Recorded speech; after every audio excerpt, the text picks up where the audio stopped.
श्री राधा विनोद बिहारी जी की जय। विश्वानंदिनी श्रीमती राधा रानी की जय। श्री राधाष्टमी महामहोत्सव की जय। श्री सचिनंदन गौर हरि की जय।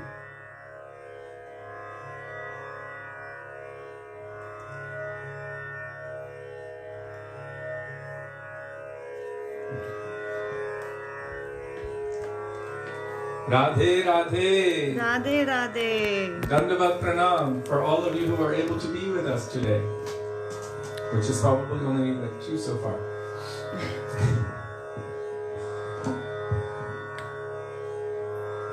Okay? Okay.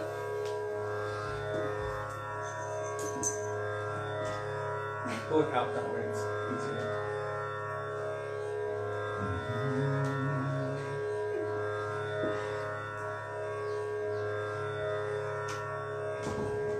श्री गुरुदेव की जय। श्री प्रभुपाद की जय। रूपानुग गौरी गुरुवर्ग की जय।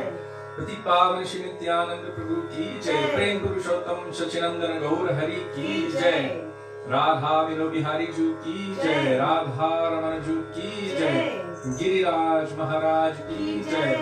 हरि नाम संकीर्तन की जय। हरे कृष्ण महामंत्र की जय। वृषभानुनंदिनी श्रीमती राधा रानी की जय। श्री राधाष्टमी महामहोत्सव की जय। श्रीमती राधा रानी की जय। गौर भक्त वृंद की जय। श्री गौर प्रेमानंदे हरि हरि बोल। Testing. 1 second. 1 second. Just plugged into. Oh. Now. Hari Bol. Try again. Hari Bol. Hare Krishna. Hari Bol. All right. So we will be starting with Mangalacharan, page 1 of this book. Shri Gauriya Giti Gucha, Vandeham Shri Guru Shri Yutta Padakama. You look so little. Okay.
Krishna प्रेष्ठाय भूतले श्रीमते भक्ति वेदांत स्वामी नित्य नामिने नमस्ते सरस्वती देवे गौरवाणी प्रचारिणे निर्विशेष शून्यवादी पाश्चात्य देशतारिणे नमो विष्णुपादाय गौरप्रेष्ठाय भूतले श्री श्रीमद्भक्ति प्रज्ञान केशव इति नामिने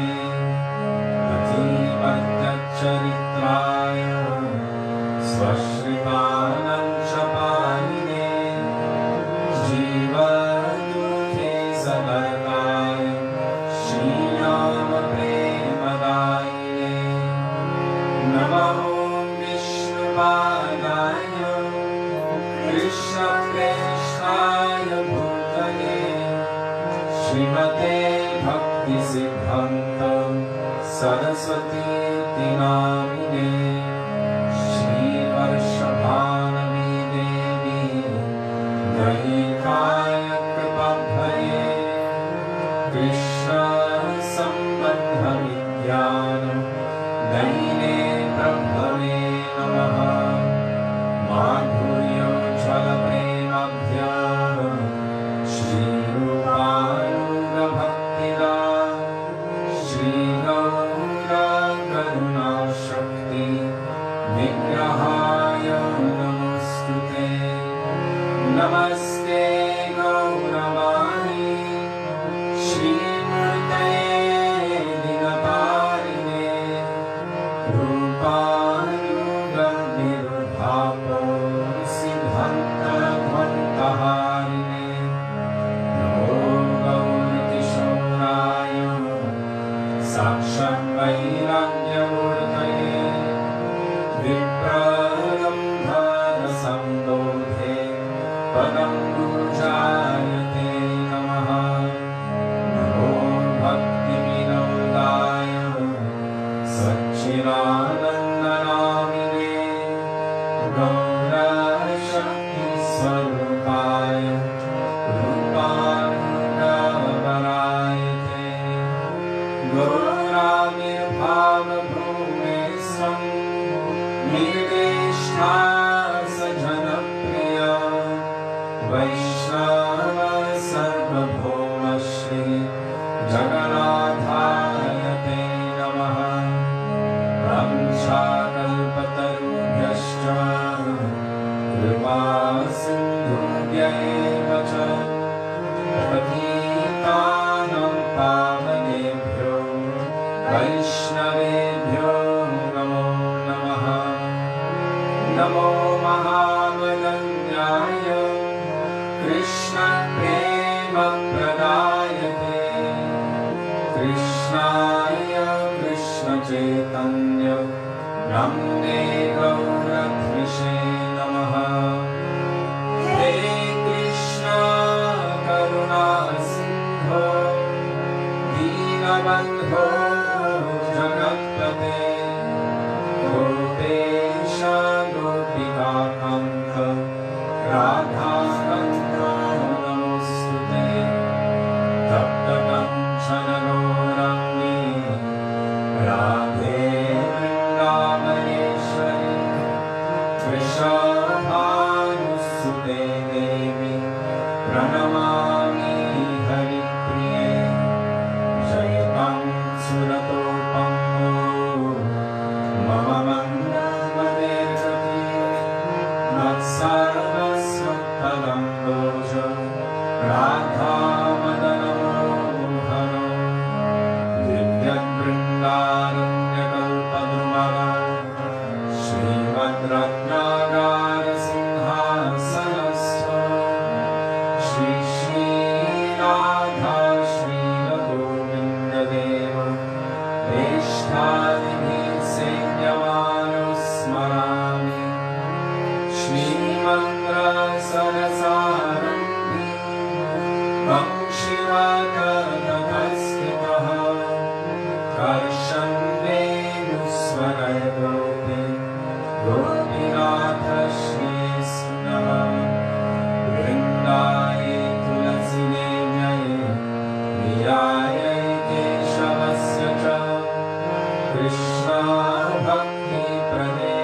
भक्तरूपस्वरूपकं भक्तावतारं भक्ताख्यं नमामि भक्तशक्तिकं जय श्री कृष्ण चैतन्य प्रभु नित्यानंद श्री अद्वैत गदाधर श्रीवासदि गौर भक्तवृंद चेतोदर्पणमार्जनं भवमहादावग्निर्वापनं श्रेयकैरवचन्द्रिकावितरणं विद्याविधूजीवनम् आनन्दं भुविवर्धनं प्रतिपदं पूर्णामृतास्वादनं सर्वात्मसपनं परं विजयते श्रीकृष्णसङ्कीर्तनं हरे नाम हरेर्नामेव केवलं ततो नस्त्येव गतिरन्यथा हरे Krishna Krishna Krishna Hare Hare Hare Ram Ram Ram Hare Hare.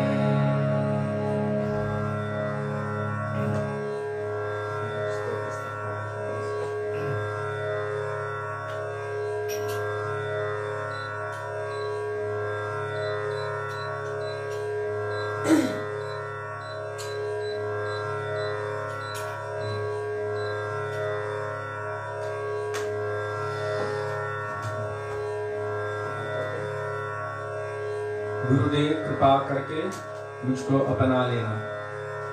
Page 360 in the songbook.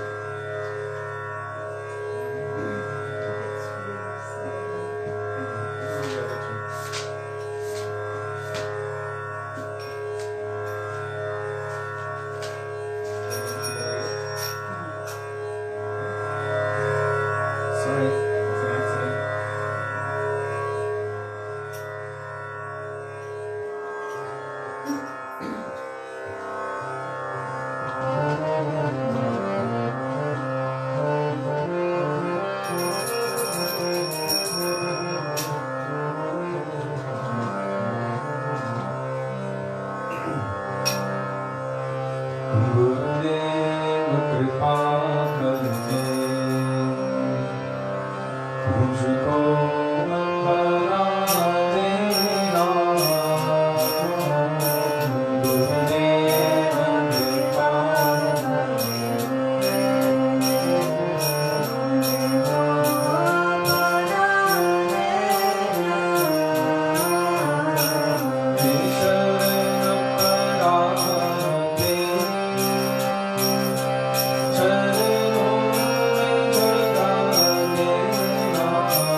more devotees now. Is Jiva Pavana over there? Yes. Dandava Pranama Vaishnavas. Dandavat pranam. Radhe Radhe.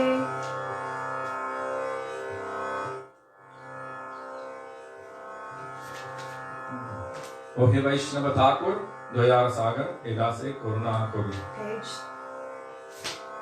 I don't know. 39. I know we do this a lot, but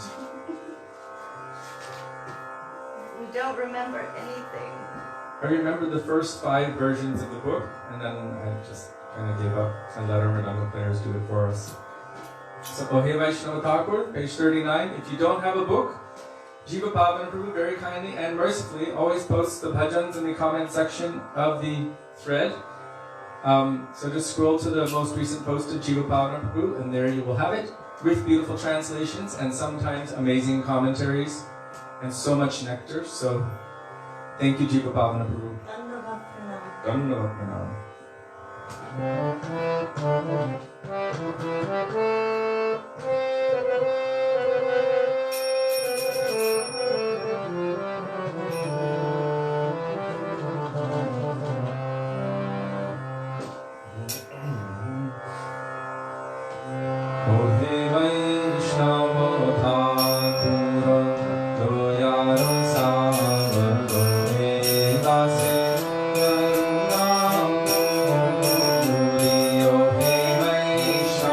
Bye.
Shri Rupa Manjari Pada, same or Sampada, same or Bhajan Pujan.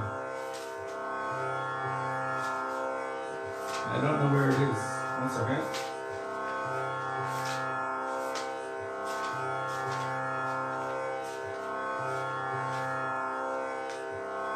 There it is, page 50.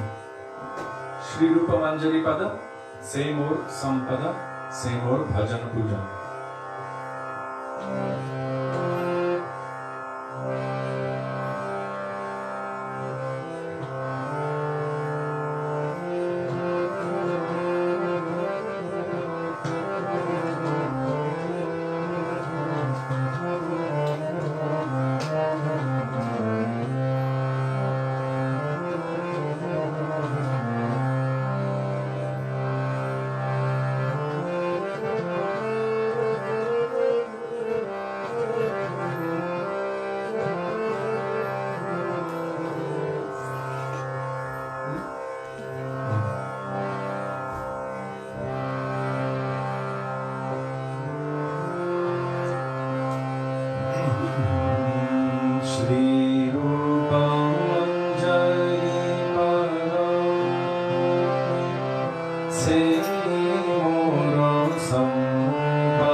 का शरीर, page 86.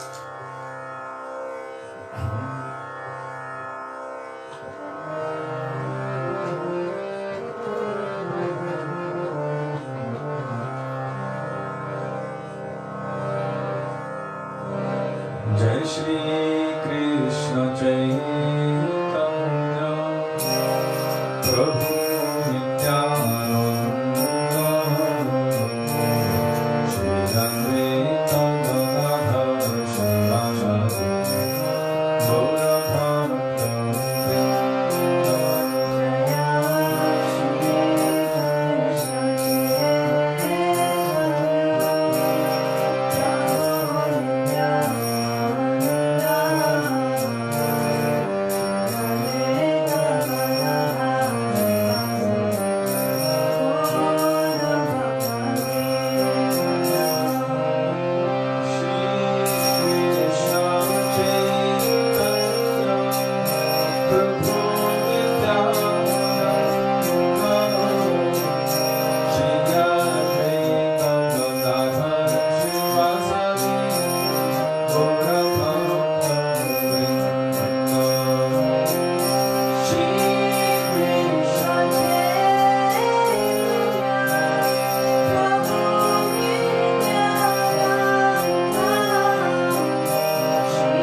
All of our Gaudiya Vaishnava Acharyas have given emphasis to this bhajan that we just sang, Gauranga Balite Have Pulaka Sharir, especially on days like today, Sri Radhashtami, because it says there that first, by the mercy of Rupa and Raghunath, by the mercy of Nityananda Prabhu, our material desires will be rendered insignificant.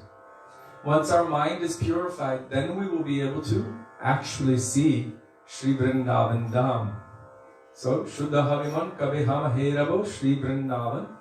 And then, by the mercy of Rupa and Raghunath, we will be able to see Sri Radha and Krishna and serve them. So, the prayer of this bhajan by Sri Narottam Das Thakur is actually calling out for the service and the mercy of Rupa and Raghunath. Rupa Raghunath Apade Rahu Mora Ash Prarthana Kore Sada Narottama Das. From the point of serving Sri Guru, serving the Vaishnavas, and serving our Goswamis especially. Vande Rupa Sanatano Raghu Jugo Sri Jiva Gopalako. We will attain the blessings and the mercy of Nityananda Prabhu and Chaitanya Mahaprabhu. And then they will establish us in the service of Sri Radha and Krishna.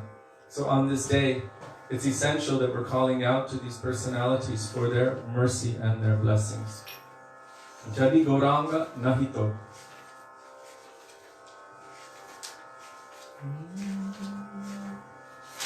Oh, that's back one. I think. Yes. A little bit more. Page 68. 68. Okay. I'm just going to read the translation first. If Sri Gauranga had not appeared, then what would have become of us? How would we have survived? Who could have taught the world about the glories of Srimati Radharani and the topmost limit of prem? Who would have had true insight to enter the sweet rapture of the forest of Vrindadevi and the power to render loving service in the mood of the damsels of Braj? With a simple heart, always sing about Gauranga's glorious qualities. I cannot see even one person as compassionate as he in this ocean of material existence. Even though I chant Gauranga, my heart has not melted. How do I continue to maintain this body? How has Narahari been created with a stone in place of a heart? You know, that reminds me of yesterday, because it was Lalita Saptami. I read Hamsadutta, And in there, it's the mood of Lalita Sakhi actually petitioning on behalf of all of the gopis to a swan messenger. You should go to Mathura and tell Krishna of our suffering. But really, she begins to make this petition to Krishna on behalf of Srimati Radhika. But in there, she speaks about how Krishna is born from like the lotus-like womb of Mother Yashoda, but was taken by Akrura, who was born from like a stone womb. She was so upset that Akrura came and took Krishna, and she called Akrura so many names, but one of them was that he was born from a stone. And when you said a stone instead of a heart, I remembered that. How her mood was so pathetic, so weeping on behalf of Srimati Radhika. Very beautiful. So, Jadi Gauranga Nahito.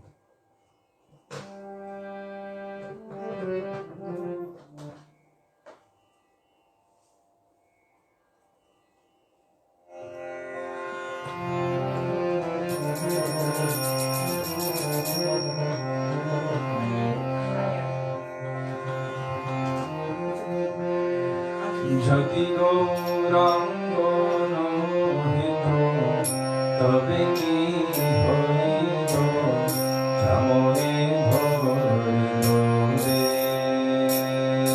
Jadi Gaurango Nahito Tabe ki hoito Kamone bhorido Radha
Shri Sachinandana Gaur Hari Ki Jai.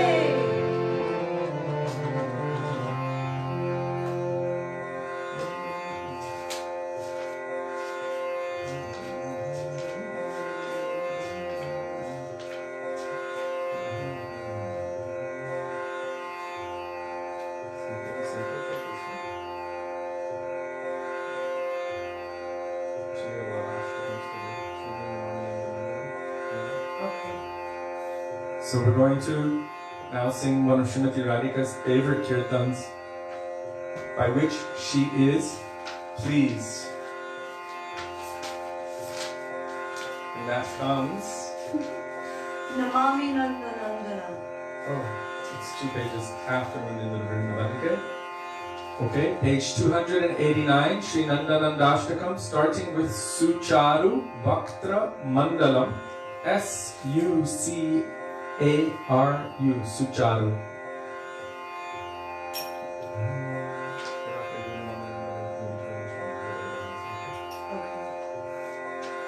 So page 289, or you can scroll forward or to the most recent comment of Jiva Pavana Prabhu. There he is posting the bhajans, so you can follow along.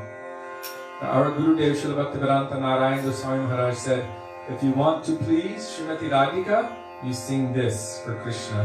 Actually, this is her vision of Krishna, and it has been put to paper. See, it says by an ancient prayer by an unknown Vaishnava author. It's actually the moods of Srimati Radhika as she is seeing the beauty of Krishna.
Sri Radha Kripa Kataksha Stavaraja.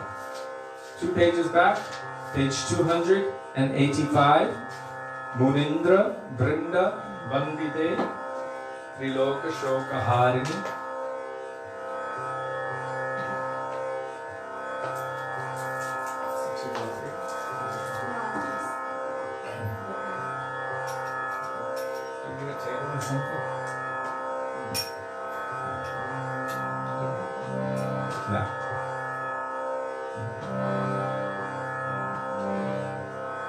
Okay, Munindra Brinda Vandite.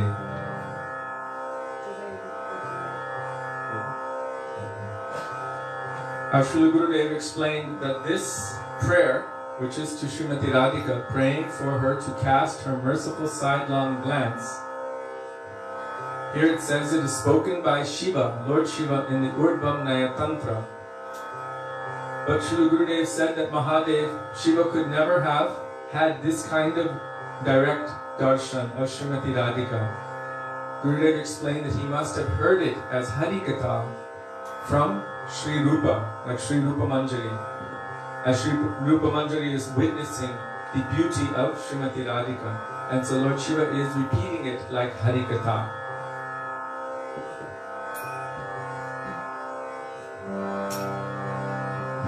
Vrindra Vrindavan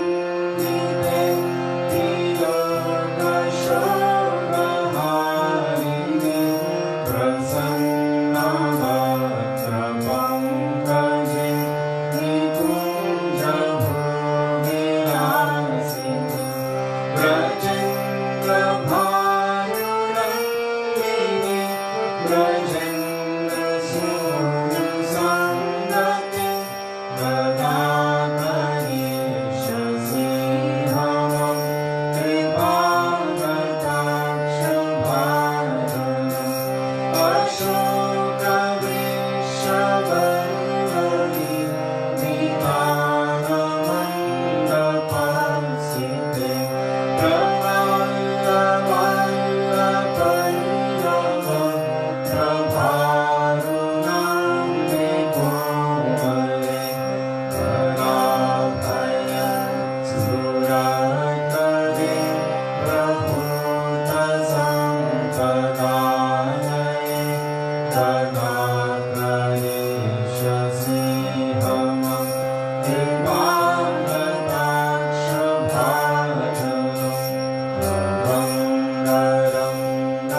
Srimati Radharani ki jai, Shri Vrindavan Bihari Lal ki jai.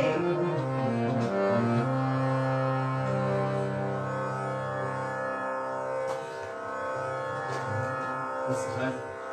Wow. There's so many more bhajans we need to do. Time flies so fast. We need to sing Shri Radha Nishta.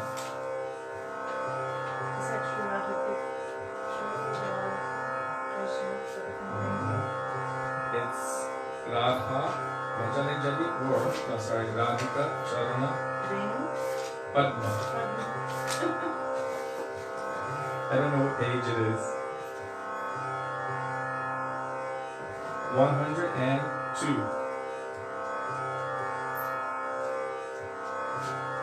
I'm about 51.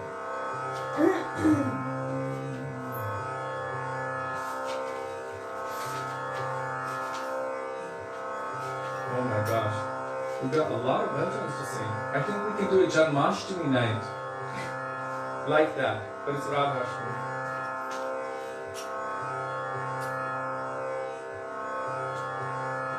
Okay.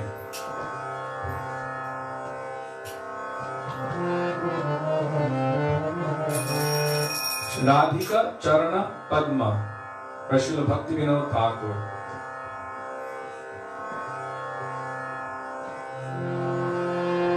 Radhika Charana Padma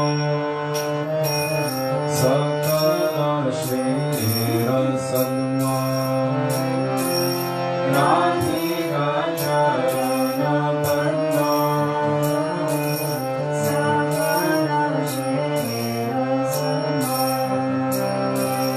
Jato Niji Nahi Haro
Radha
So that bhajan we just sang, if you read the translation, it is like the essence of the goal of all Rupanuga Vaishnavas.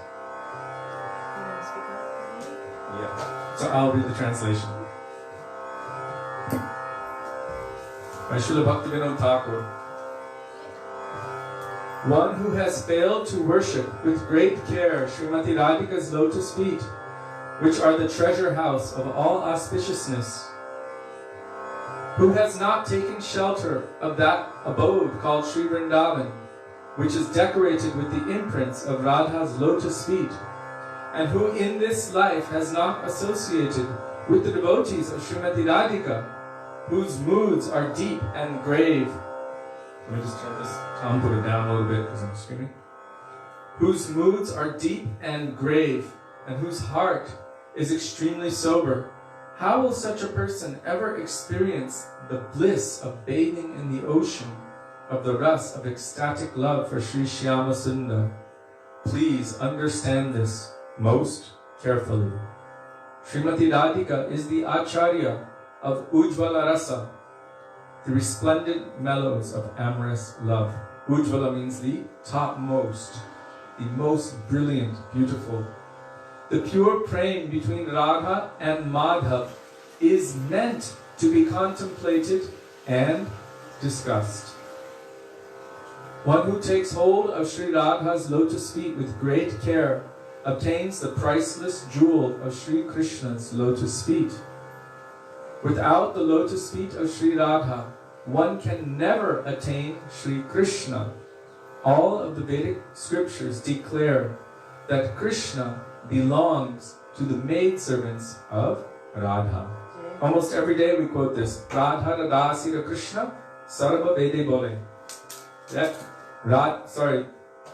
Krishna becomes the property of the maidservants of Srimati Radhika. Relinquishing wealth, followers, wife, sons and friends, and giving up materialistic activities and speculative knowledge, one should become absorbed in the sweetness of seva to Sri Radha's lotus feet. This is Bhaktivinoda's conviction. And we are following in the dhara, in the line, in the process, in the thought process, in the conviction process of Bhaktivinoda Thakur. So he is saying that their glories, their prem is meant to be discussed and contemplated, and that without her one can never attain Krishna. So she is our everything. Rishabhara Nandini Srimati Radharani ki jai. So Shri Radhe Jai Jai Madhava Daite and Hare Krishna. I think in the future, next Radhashtami, we will have to make it intentionally longer so that we have time for... I said last night it will be longer, maybe not 5 hours. But we might do some bhajans or kirtans in between in the class at any point. We haven't done any Braj bhajans yet. No Braj bhajans, we didn't do any, but there's so many ashtakams, so much more to do. And even Kotai Go Prema Mai Radhe Radhe, etc., etc., but there's just no time right now. So 342, I believe, or 1. 341, Radhe Jaya Jaya Madhava Daite.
Giriraj महाराज की जय। हरि नाम संकीर्तन की जय। हरे कृष्ण महामंत्र की जय।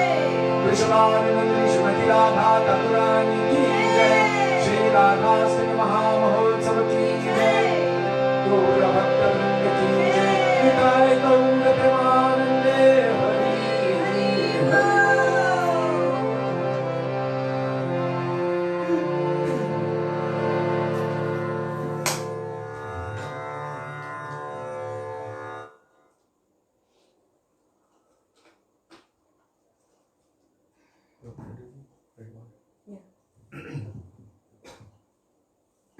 Sorry.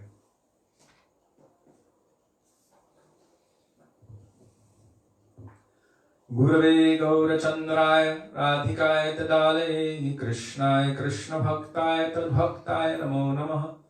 अज्ञानतिमिरान्धस्य ज्ञानञ्जनशलाकया चक्षुरुन्मिलितं येन तस्मै श्रीगुरवे नमः। नमो ॐ विष्णुपदाय राधिकाय प्रियात्मने श्रीश्रीमद्भक्तिवेदान्तनारायणेति नामिने। नमो ॐ विष्णुपदाय कृष्णप्रेष्ठाय भूतले श्रीमते भक्तिवेदान्त स्वामिनिति नामिने। वाञ्छाकल्पतरुभ्यश्च कृपा सिन्धुभ्य एव च पतितानां पावनेभ्यो वैष्णवेभ्यो नमो नमः। श्री कृष्ण चैतन्य प्रभु नित्यानंद श्री अद्वैत गदाधर शिवासादि गौर भक्त वृंद। हरे कृष्ण कृष्ण कृष्ण हरे हरे, हरे राम राम राम हरे हरे। मुखं करोति वाचालं पङ्गुं लङ्घयते गिरिं यत्कृपातमहं वन्दे श्रीगुरुं दीनतारिणम्। First of all, I offer my Dandava Pranam thousands of times in the dust of the lotus feet of our beloved Gurudev, Nitya Lila Pravishta Om Vishnupad, Ashto Tarashata Shri Srimati Bhaktivedanta Narayan Goswami Maharaj. In the same thousands of Dandava Pranam in the dust of the lotus feet of Nitya Lila Pravishta Om Vishnupad, Ashto Tarashata Shri Srimati Bhaktivedanta Swami Srila Prabhupada, and to our entire Rupanuga Gloria Guru Varga, and to all Vaishnavas past, present and future, including all of you who are with us today, I offer my Dandava Pranam. Dandava Pranam. Radhe Radhe. Radhe Radhe.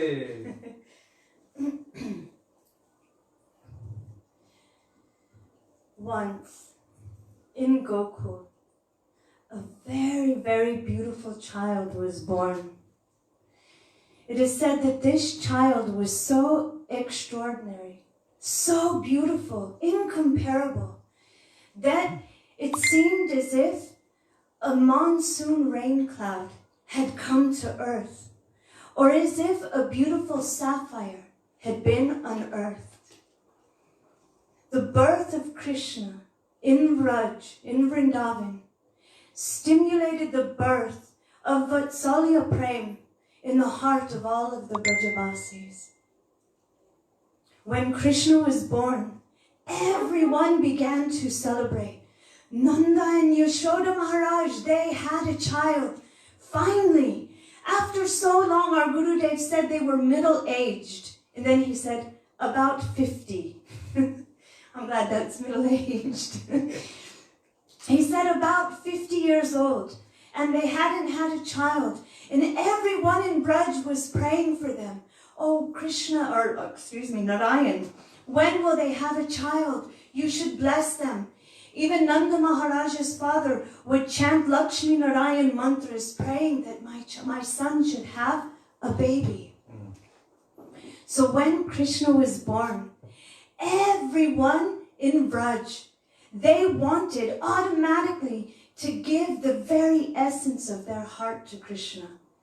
So everyone went into their storehouses and got as much beauty as they could find.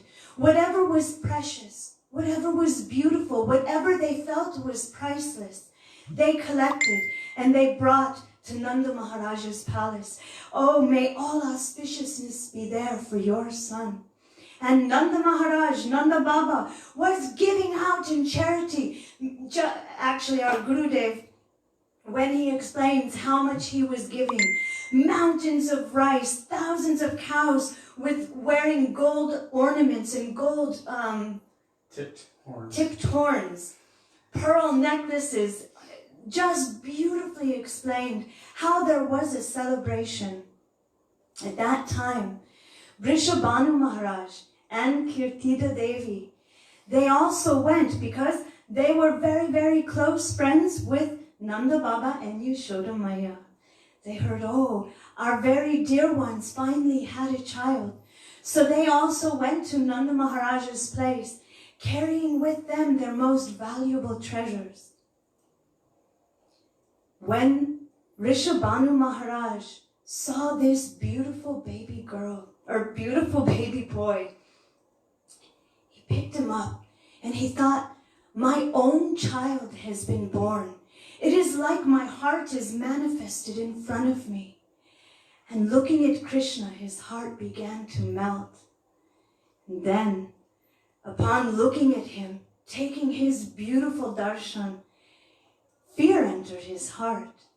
He thought, this child is so incomparably beautiful that he will be very lonely in this world.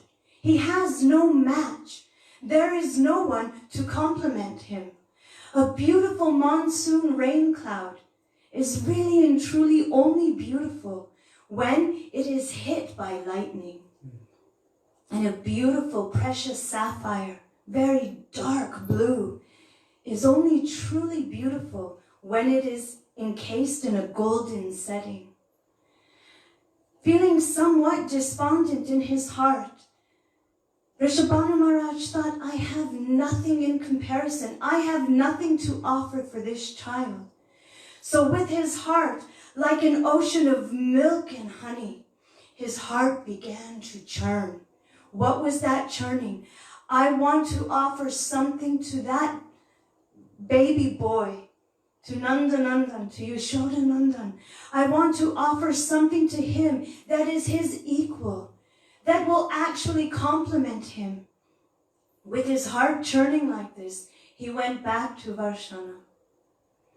Every morning, he used to go and he used to bathe in Vrishabhanu Kund. Actually, it's in the afternoon, it is said. The Vaishnavas, there are different times. Srila Bhaktivigyan Bharati Goswami Maharaj explained, there are different times that her birth is celebrated, and the Vaishnavas celebrate it at noon. So Vrishabhanu Maharaj went to one place called Vrishabhanu Kund. It was the place where he would go and he would worship the sun god, their family deity. So going there, with his heart churning with this kind of affection for Krishna, condensing and condensing, he entered Vrishabhanu Kund and he began to do his rituals. But a little bit in the distance in the Kund, he saw something astonishing. There was a very brilliant golden lotus flower with 1,000 petals, and it began to slowly open. Vrishabhanu Maharaj went closer to that lotus flower, and when he looked inside, he saw the most beautiful golden baby girl. Picking her up, he held her, and he thought, she is like my heart manifesting in front of me. Seeing in her, I see that she is actually that personality that is compatible for Krishna. She is his equal in every way. Every bit of auspiciousness is in her body. So he took this baby girl and brought her to Kirtida Devi. Sometimes it is said she is born in Ravam, and sometimes in Vrishabhanu Kund. In different kalpas, she manifests or is born in different places. So bringing her back to his palace, everyone began to celebrate. And in turn, Nanda Baba and Yashoda Maya, they also came. Oh, our dear friends finally have a daughter. They already have a little boy, but now they have a little girl. So very happily they came to Varshana. And going there, they became so happy seeing this beautiful baby girl. But one thing, they saw that she was born like with her eyes sealed closed. She wouldn't open them. Everyone thought, oh, she is blind. So while Yashoda Maya and Kirtida Devi, everybody was sitting down speaking, little baby Krishna crawled over to the cot, a little cot that Srimati Radhika was lying down in. Krishna crawled over to that cot and he looked inside, and smelling the fragrance of Krishna's body, at that moment she opened her eyes and she saw Krishna for the first time, it seems. So everybody became so joyful. Oh, how auspicious! She opened her eyes. Our Acharyas, Srila Bhakti Rakshak Sridhar Maharaj, he explained that this thing, it happens continuously. It isn't the first time, but it's Purva Rag. It is as if they have never met before. And now the beginning again has come. She opened her eyes and has seen her beloved for the first time. So before we go on and enter into Braja Leela and into the sweet pastimes of Srimati Radhika and Krishna, we should hear some Radha Tattva and Krishna Tattva. This is very, very important for us. Because if we just jump straight into Radha and Krishna's Leela without really having some understanding of who they are, of their greatness actually, of who Krishna is, then we can become like sahajas, like materialists trying to superimpose our material idea on those transcendental personalities. So always before we enter into any kind of Vrindavan Leela, we should always hear Tattva first to balance us, to make a foundation so that we can very carefully enter into hearing the sweet pastimes of Radhika and Krishna. So if you can speak some Krishna Tattva.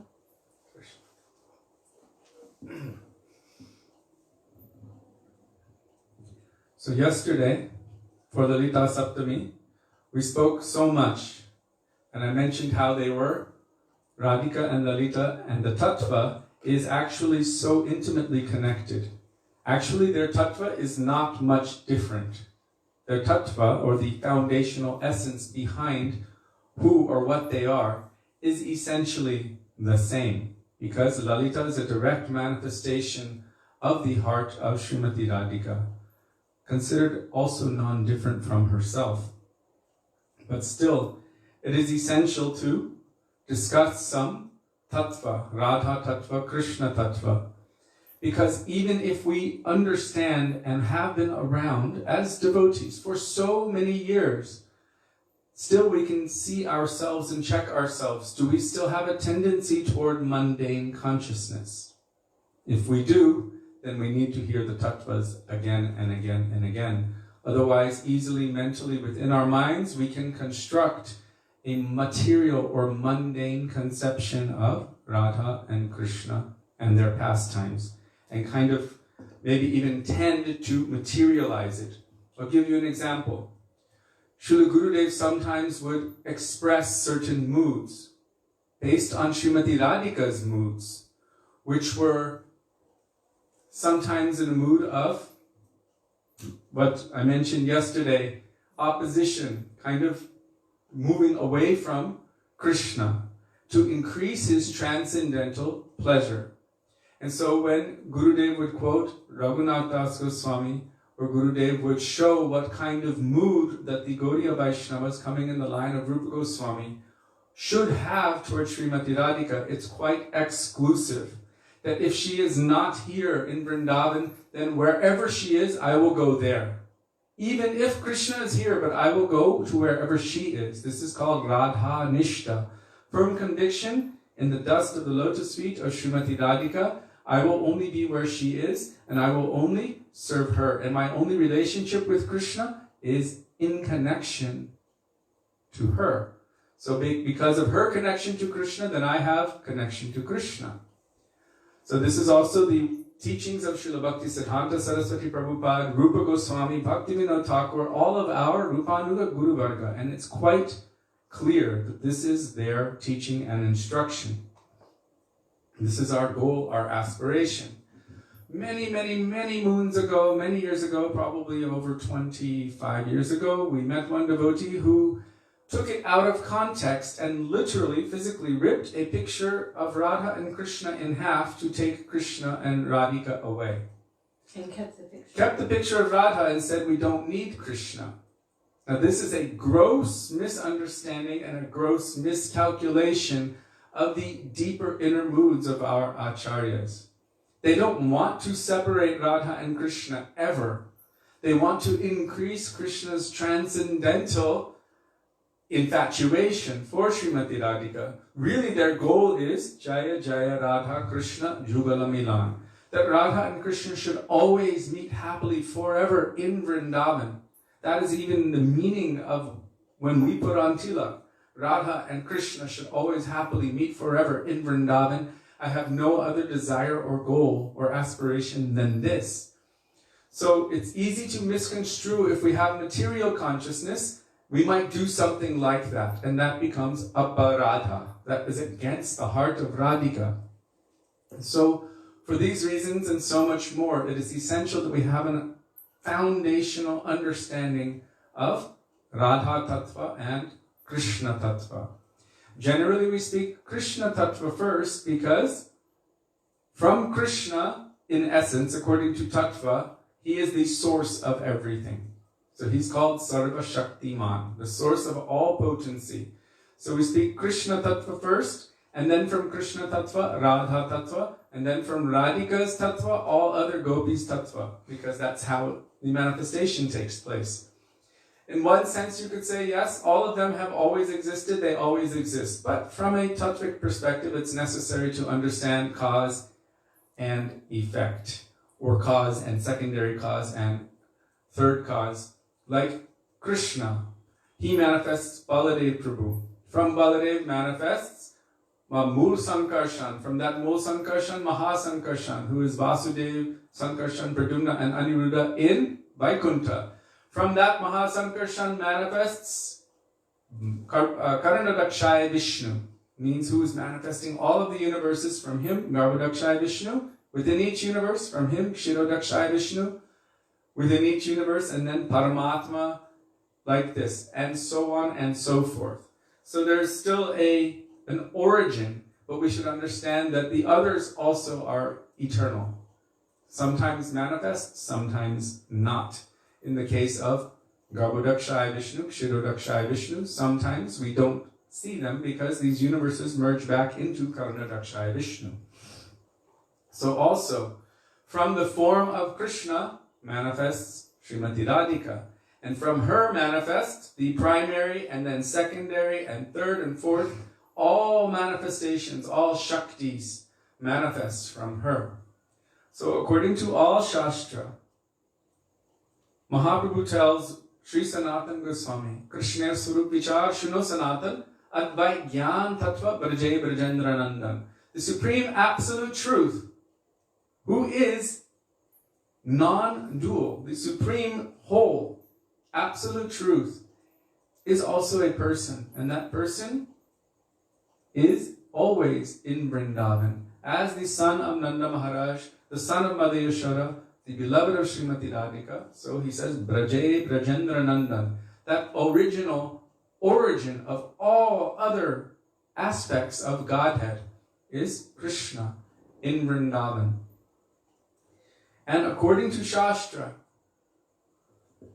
the Shaktiman, or the possessor of Shakti, and Shakti itself, or energy, Shakti means energy or potency. So there's the potent and potency. According to scripture, there's really no difference between them. Radha Purna Shakti, Krishna Purna Shaktiman. Radha is the complete potency. Krishna is the complete possessor of all potency. An example, and I'm going to give a material example. We have so many senses with these bodies. We have eyes. What are the purpose of our eyes? It is a potency. The purpose of our eyes is to serve us, to protect us, to help us. The purpose of our ears is to serve us. The purpose of our tongues is to serve us, and our noses and our hands, our touch. Every sense, every potency that is coming from this body is to assist from that perspective. So everything that is manifested from Krishna, all of his energies, in essence, are from him and for his purpose exclusively. That is really Shakti Tattva, the essence of Shakti Tattva. Everything has manifest from Krishna for Krishna's purpose. And that is what defines God. Of himself, for himself. This is Vishai Bhagavan. So, Radha Purna Shakti, Krishna Purna Shaktiman, Dui Vastu Bhedanai Shashtra Paraman. According to all revealed scriptures, there is no difference between the potent and potency. There is no meaning to one without the other. If you remove potency from the potent, then the word potent doesn't have any meaning. And if you remove potent from potency, then the word potency also has no meaning. So according to all of our Guru Varga, according to all Shastra, there is no meaning to Radha without Krishna. And there's no meaning to Krishna without Radha. This is Tattva. So, from Krishna comes unlimited energies. But first, there's one supreme energy. And we've been discussing that supreme energy. This is Krishna's own internal potency. His own desire potency. By which anything he desires manifests. And one will say, yes, this is Yogamaya. Because we've been discussing that in Sri Going Beyond Vaikuntha. But Srila Gurudev explained that the highest or topmost conception of this potency is none other than Srimati Radhika. Srimati Radhika. So in Sri Chaitanya Charitamrita it is stated, Radha Krishna Pranaya Vikritir Hladini Shaktir Asmad Ekatma. They are one soul, one personality, one soul, but for the purpose of expressing and exchanging love and affection. They have eternally taken two forms. So, Radha, Krishna, Pranaya Vikritir Hladini Shaktir Asmad. Hladini Shakti means the pleasure-giving potency. Radhika is the supreme, you can say, matriarch or the Adhishtatri Devata of Hladini Shakti. Hladini Shakti is that potency by which Krishna experiences love, affection, bliss, happiness, prem. All of that is by that potency. And she is the essence and the embodiment of that.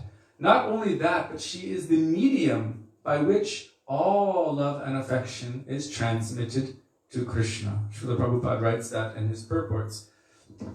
So, how far do you want me to go? Okay. So, according to Sri Brahma Samhita, because Krishna has this nature, he is Vishai Bhagavan. Although he is Atmaram and Aptakam. Atmaram means completely self-satisfied. And Aptakam means he has no desires outside of himself. Yet he expands himself unlimitedly for his own purpose.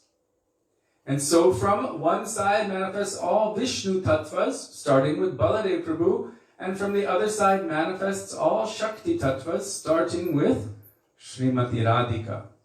In Sri Brahma Samhita it is said, Ishvara Parama Krishna Satchit Ananda Vigraha Anadir Adir Govinda Sarvakarana Karanam.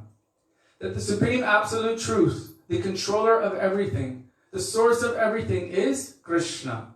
And his form, he is composed of Sat Chit Ananda. Vigraha means his form. So, what is this Sat? This Sat is Baladev Prabhu, or the Devata, the personality overseeing that potency is Baladev Prabhu, the existence potency. Krishna himself is overlooking this Chit potency, or Samvit Shakti, and Srimati Radhika is overseeing Ananda or Hladini Shakti. So Gurudev explained that the three together, in terms of their tattva, comprise the absolute truth. So, in Sri Brahma Samhita it is told, Ananda Chinmaya Rasa Pratibhavitabhis tabhirya eva nijarupataya kalabhi goloka eva nivasatya kilatma bhuto govindam adi purusham tamaham bhajami. Ananda chinmaya rasa. This means the complete transcendental blissful rasa. So who is the embodiment of that? Mahabhav Surupini Sri Radha Thakurani. She is the embodiment of divine love itself. Mahabhav Swarup. She is that form of love and affection. And because she knows perfectly how to fulfill all of Krishna's desires. This is her nature. Every particle of her being is made of pleasing and serving Krishna. This is her nature. This is the nature of that transcendental personality, or tattva, if you want to look at it from that perspective. She is made of loving service to Krishna. How to increase Krishna's transcendental pleasure unlimitedly? All of her own moods of love and affection for Krishna. Each mood it takes on a personification. It takes on a form. So from herself manifests unlimited gopis. Bahukanta vinanahe rasera ulas. Why? Because without that, then Krishna will not be able to experience the exaltation or the highest peak of transcendental satisfaction. So Radhika already knows how to increase that completely. So she manifests from her own form, unlimited gopis, each representing the essence of any particular mood of love and affection that she has. Not only the gopis, also the parent figures of Krishna, those in Vatsalya Prem. Because within that highest Prem, all of the other rasas are also contained. So within Madhurya Ras, the maximum of Vatsalya or parental ras is there. Within Madhurya and Vatsalya, the maximum of friendship mood is there. Within those three, the maximum of servant mood is there. So, our Gurudev and Srila Prabhupada have explained that even Mother Yashoda is the personification of Srimati Radhika's Vatsalya Prem for Krishna. That means all of the Brajabasis, they also have this source. The source is the original Krishna manifesting himself unlimitedly outward in so many ways, all for his purpose. So Srimati Radhika manifests so many transcendentally beautiful forms similar to herself. Ananda chinmaya rasa pratibhavitavis tabirya eva nija rupataya kalabhi. Nija means her own, rupataya means similar to her own form, and kalabhi, they are manifesting different aspects of her personality, of her moods of love and affection for Krishna. So the relationship between Radha and Krishna has nothing to do with the material relationships of this world. What we see in this world is known as a perverted reflection of the original transcendental ras, or adi ras. Janma adi asya, janmadyasya yatam vayad itarataschatteshva vigyasvarat. This is the original rasa, the original expression of love and affection and experience. Krishna himself manifests Srimati Radhika. It is said that he was sitting alone in Vangshivat, feeling that I want to experience ras. A mood was in his heart, and from his own form manifested the most beautiful thing he had ever seen. And immediately she came running toward him with anurag, love, to fulfill his every desire. That is Srimati Radha Thakurani. So she is not like the women of this world. Krishna is not like the men of this world. Her nature is exclusively for him, his happiness, his pleasure. So because of that, this is known as prem. But if anyone is trying to satisfy their own material senses and they're not Krishna, or the material senses of anyone else in this world that is not Krishna, then Shastra, Guru, Sadhu, all term that as lust. means it is selfish and it keeps us bound in this material world. So we should understand, and the reason we're telling the tattva is so that when we tell the pastimes, we understand the pastimes in the context of that tattva, that she is his own Shakti for his own purpose, and everything is really meant for him anyway. So if she is utilizing all of her energy in his service, then that is perfection. If we utilize all of our energy or anything in relation to us in Krishna's service, then that is perfection. If we utilize any energy or Shakti, remember, energy is Shakti, anything, energy in anything other than Krishna's service, then we are misusing Radha. Does that make sense? She is his Shakti. If we take that Shakti and use it for anything else other than Krishna's purpose, then we are misusing. Therefore, Vaishnavas use their bodies, their minds, their words, their soul, their Atma, and everything in relation with them in the service of Krishna. And they also endeavor to engage all others to also utilize everything, including themselves and everything in relation with them, in the service of Krishna. Then Shakti is properly utilized for its purpose, which is to serve and please Krishna. Did I miss something? I don't want to go on too long because there's so much more to discuss about Srimati Radhika. Continue. I hope that was clear. I think it was. So one day, Srimati Radhika was in this age called Vayasandhi. It means that she's coming from an age of being a little girl, and now she's coming into being like a teenager.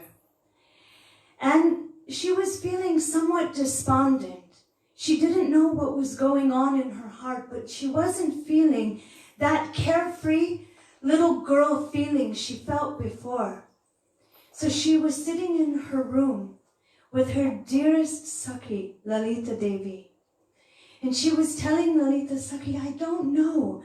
I used to feel so happy. I used to feel carefree and I used to have no worries. But some kind of mood is in my heart now and I don't know what it is. I don't know how to feel.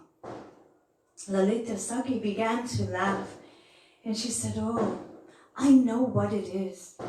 She said, there is a king in another kingdom. He is like Cupid himself. And he has got his eye on you and your kingdom. And he wants to take and plunder your wealth from your kingdom. And he's waiting for the chance to do so. Srimati Radhika became astonished. She said, oh, I will never let any king enter my kingdom. Never and never. And Sri Lalita Sakhi was laughing because she's a day older, or 27 days older than Srimati Radhika. So she thinks, I know everything that's going on in your heart. Don't worry. So she was teasing her. And then she left. But Kirtida Devi, she saw, oh, my daughter isn't the same. Something is going on in her heart. So she packed up so many beautiful gifts for one of her own Sakhis. And she told Srimati Radhika, you should bring this gift to the mother of Chitra Sakhi, and you should go and you should spend some time with your girlfriend. So Srimati Radhika went to the place of Chitra Sakhi, and she gave the gifts to Chitra Devi's mother. And then she went and knocked on the door of Chitra Sakhi. Chitra Sakhi opened the door, and she looked both ways, and she saw Srimati Radhika. She pulled her in the room and shut the door really quick. Srimati Radhika thought, what are you doing? What's happening?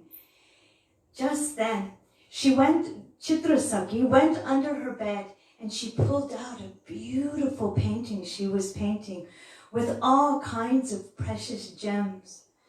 And with a very beautiful kind of sapphire, she made the beautiful painting of Krishna. When Srimati Radhika saw this form, she saw this beautiful painting, she immediately gave her full heart, body, mind, and words to that beautiful boy. Her heart was overcome, and she fell completely and madly in love with that boy in that painting. But she thought, I don't even know who that is. And now I've given myself to him. I wonder who that is. Who is that? Going back to her house, she went back and she was speaking with Lalita Sakhi. And Lalita Sakhi began to tell her again about that king who was going to plunder her wealth. And she said, I will tell you his name. Do you want to know who he is? Oh, his name is Krishna.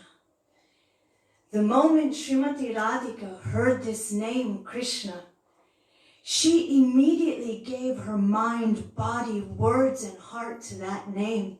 Completely and freely, she surrendered herself to that name. All of a sudden, she thought, what kind of person am I? How low class am I? Already I gave my heart and my body, mind, and words to that beautiful painting. Whoever that boy was, I gave myself fully and completely to him.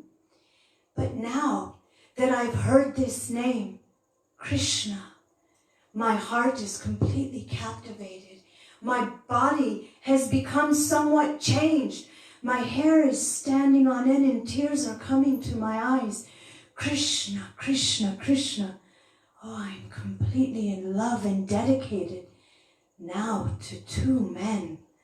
Oh, how unchaste and how unfortunate am I.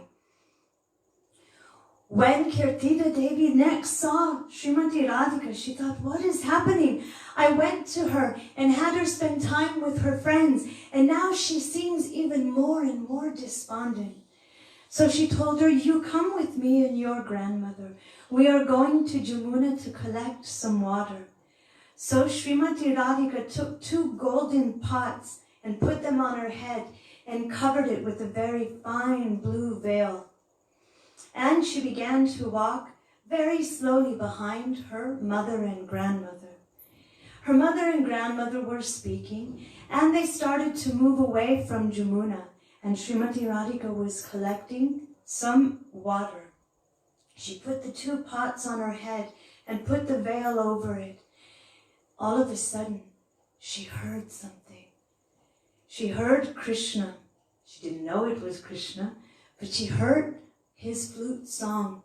Krishna was in the bushes and he saw Srimati Radhika, and his heart began to melt. And everything that he wanted to tell her, every mood that was moving in his heart, every kind of bhav that he was feeling, he began to play. And when Srimati Radhika heard that flute song, she immediately fell in love. She gave her heart to whoever it was who was melting her heart. Whoever is playing that flute, everything that they are telling me, I am receiving, and I am also reciprocating in kind. And more I'm dedicating myself to that personality. Srimati Radhika became so ashamed. She went back to her house and she called her girlfriend Lalita Sakhi.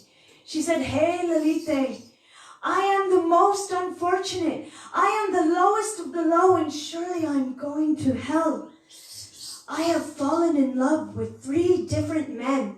Have you ever heard of such an unchaste kind of girl in your life? Lalita Sakhi looked at her and said, you? I don't believe it. How so? Who are these 3 men? She said, when you said the name Krishna, hearing that name, I became completely captivated and I fell in love. When I went to see Chitra Sakhi, she came and she showed me a beautiful picture of this beautiful form of this very blackish boy. Seeing that form, I fell completely in love with him and I gave my heart to him. And later on that very same day, I heard one boy playing the flute. I heard every mood of his heart, and in kind, meaning I reciprocated with him, but even more so, I gave myself to him again and again and again.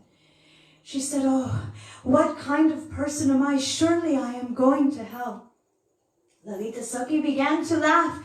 She said, "Oh, you crazy girl, don't you know that person Krishna, that beautiful Shama Sundar form that you saw in Chitra Sakhi's painting, and that very, very mischievous flute player, they are all one and the same person. They are your own beloved Shama Sundar." And Srimati Radhika became pacified. And then she said, "But he is that king. He is that personality who is waiting for you." And Srimati Radhika thought, "I have already given myself to him again and again." Today, I was listening to a beautiful lecture of our Srila Bhaktivedanta Swami Srila Prabhupada. It was sent to me by Devaki Didi. And there, Srila Prabhupada was speaking about this bhajan, Radhe Jai Jai Madhava Daite. And in there it says, Sanaka Sanatana. They are doing austerities. These personalities who are so much brahmachari that they can't grow beyond the age of 5 years old. They have absolutely no tinge of lust. But they themselves are worshipping Srimati Radhika Thakurani. Why? Because she is the most chaste. She is that person who only knows and sees Krishna. She has given her everything to Krishna. Once, Srimati Radhika was being accused of being unchaste by Jatila and Kutila. This is her mother-in-law and sister-in-law. They were always badgering her. "Oh, you are bringing so much infamy to our household. What kind of girl are you? We can't trust you." Always they're sending spies out to make sure that Srimati Radhika is where she is supposed to be. So Krishna thought, one day I have to do something. I have to fix this. So one day, Krishna pretended to faint and to go unconscious. Everybody was wondering, what happened? What happened? Yashoda Devi went and she saw, "My son is unconscious." And she began to panic. She ran out looking for a doctor. At that time, Krishna snuck out of his room and he dressed as a physician, but like a magical, like a wizard-like. That he was a magic physician. And he went to Yashoda Devi and he said, "Let me go in the room privately and see your son. I'm very, very experienced in these kinds of things, and I will tell you what will cure him." So Yashoda Devi let him go. And Krishna, after some time, he came out of the room, again as the physician. And he said, "Okay, I've ascertained what is going on. He has a very, very serious disease, and it is almost certain he may die." Yashoda Devi began to panic. He said, "I will give some medicine, but in that medicine, I need some water that is collected from Jamuna, from a pot full of all kinds of porous holes in it. And someone has to be able to collect the water. The most chaste woman in all of Vraj has to collect that water in a pot with many, many holes, but not one drop should spill out of it. And when that person comes and brings that water, I will put medicine in it and I will cure your son. Otherwise, who knows?" Immediately, everyone thought of Jatila. Why? Srila Bhakti Rakshak Sridhar Maharaj said, because they are always criticizing everyone else for being unchaste. So they thought, then you must be the most chaste. You're always pointing the finger at your daughter-in-law and the gopis and her sakhis. So it must be that you are the most chaste in all of Vraj. So she was the first one that Yashoda Devi went to. Yashoda Devi said, "Oh, Sakhi, please, you have to save my son's life." Jatila thought, "Oh, now I'm kind of bound. How is anybody going to take a pot full of holes and no water come out? But everyone is looking at me, so I have to do it." So with a little bit of pride, she went to Jamuna and she went and got a whole pot of water and picked it up, and all the spouts were coming out with water, pouring out and pouring out. Everyone began to laugh. Oh, just see the chastity of that one.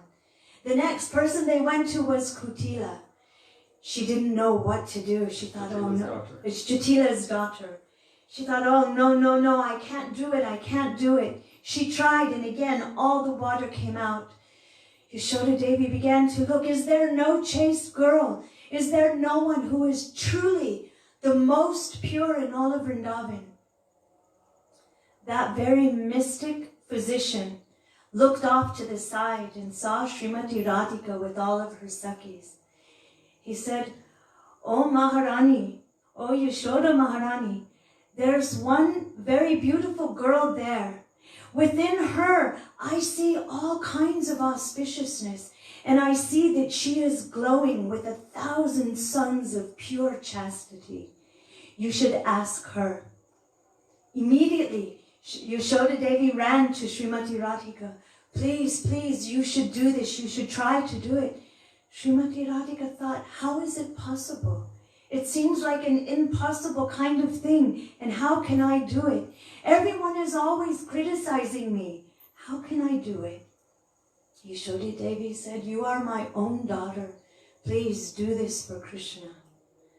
So Srimati Radhika took that pot with so many thousands of holes in it, and she went to Jamuna Devi, and she prayed to Krishna. I have never thought of anyone other than you for even 1 second. By mind, by body, by words, and by heart, by bhav, there has never been a tinge of anything or anyone but you. And on the strength of that, I'm taking this water. And she went and she collected the water. Srila Bhakti Rakshak Sridhar Maharaj says when she pulled the pot out, not one drop spilt out. And everyone became astonished. How she is so chaste. How she is so extraordinary. Krishna wanted to prove this. That really what is chastity and what is purity in this world? If it is not in connection with Krishna, and if it is not with a one-pointed move toward Krishna, then really it is not chastity. Just as we hear Kishori Mohan Pr speak so many times about Yudhishthir and truth. He's Dharmaraj. He can't speak any untruth. But when he couldn't speak what Krishna told him to speak, what Krishna says is absolute. It is the truth. When he told him to say, Ashvatthama the elephant is dead. No, Ashvatthama is dead. Ashvatthama is dead. He said, Ashvatthama the elephant is dead. And Krishna had to kill an elephant, have an elephant killed, so that that could be true materially, because he knew Yudhishthira wouldn't follow it. And at that time, it became clear. His chariot touched the ground. That purity, that kind of idea in ego, that we have to have that sort of morality in this world. If it is not connected to Krishna, then it is not real truth and real morality. It is only of this world. And as we see, even socially and politically, as time changes, morals change, ideals change, and what was once considered the topmost kind of morality is now considered sexism, racism, or all kinds of isms. But what is Vedic culture nowadays is considered completely away from what we could, what modern day moralists consider right and truth. So Srila Bhakti Rakshak Sridhar Maharaj was saying that when we are sent present for Krishna, then that is pure chastity. And so Srimati Radhika's supremacy was shown here. Many times we hear our acharyas tell us again and again that we should approach these subject matters with great care. Why? Because we should understand that Srimati Radhika is non-different from Krishna. She is his own heart manifested in front of him, his own pleasure potency. Gurudev would say, is there any harm if someone were to touch their own hand? It is non-different from that when Krishna is playing with the gopis. But people of this world tend to mundanize it. Vrindavan is that place where it is Krishna's own private heart. It is his private life.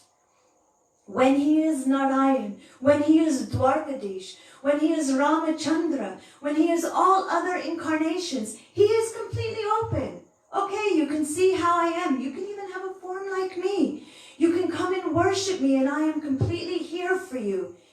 But as Krishna, he remains very, very private and protected. This is my private life. This is where my crown of majesty has been put down, where I have given up all kinds of awe and reverence, and I myself have come under the spell of Yogamaya. I have given myself unto my own Shakti, and in Vrindavan, Krishna is completely and utterly controlled and bewildered by love. Everywhere else, it is awe and reverence and majesty. Even in Mathura, even in Dwarka, that is Krishna. But that is a different Krishna. It is like a Narayan Krishna. In Vrindavan, that Supreme Personality, that Ishvara Parama Krishna, Satchidananda Vigraha, he is that very same personality. And yet, he is completely captivated and controlled by the love of the Brajabasis. And that personality who has the highest and most extreme limit or unlimited love is Srimati Radhika Thakurani. If she is his pleasure potency, that potency has no end. And the moment Krishna desires, the moment he has any kind of mood in his heart, her automatic necessity is to fulfill it to the utmost extent. And because everything is ever fresh and ever new, it is completely expanded upon. And Krishna never becomes bored. He can't become bored.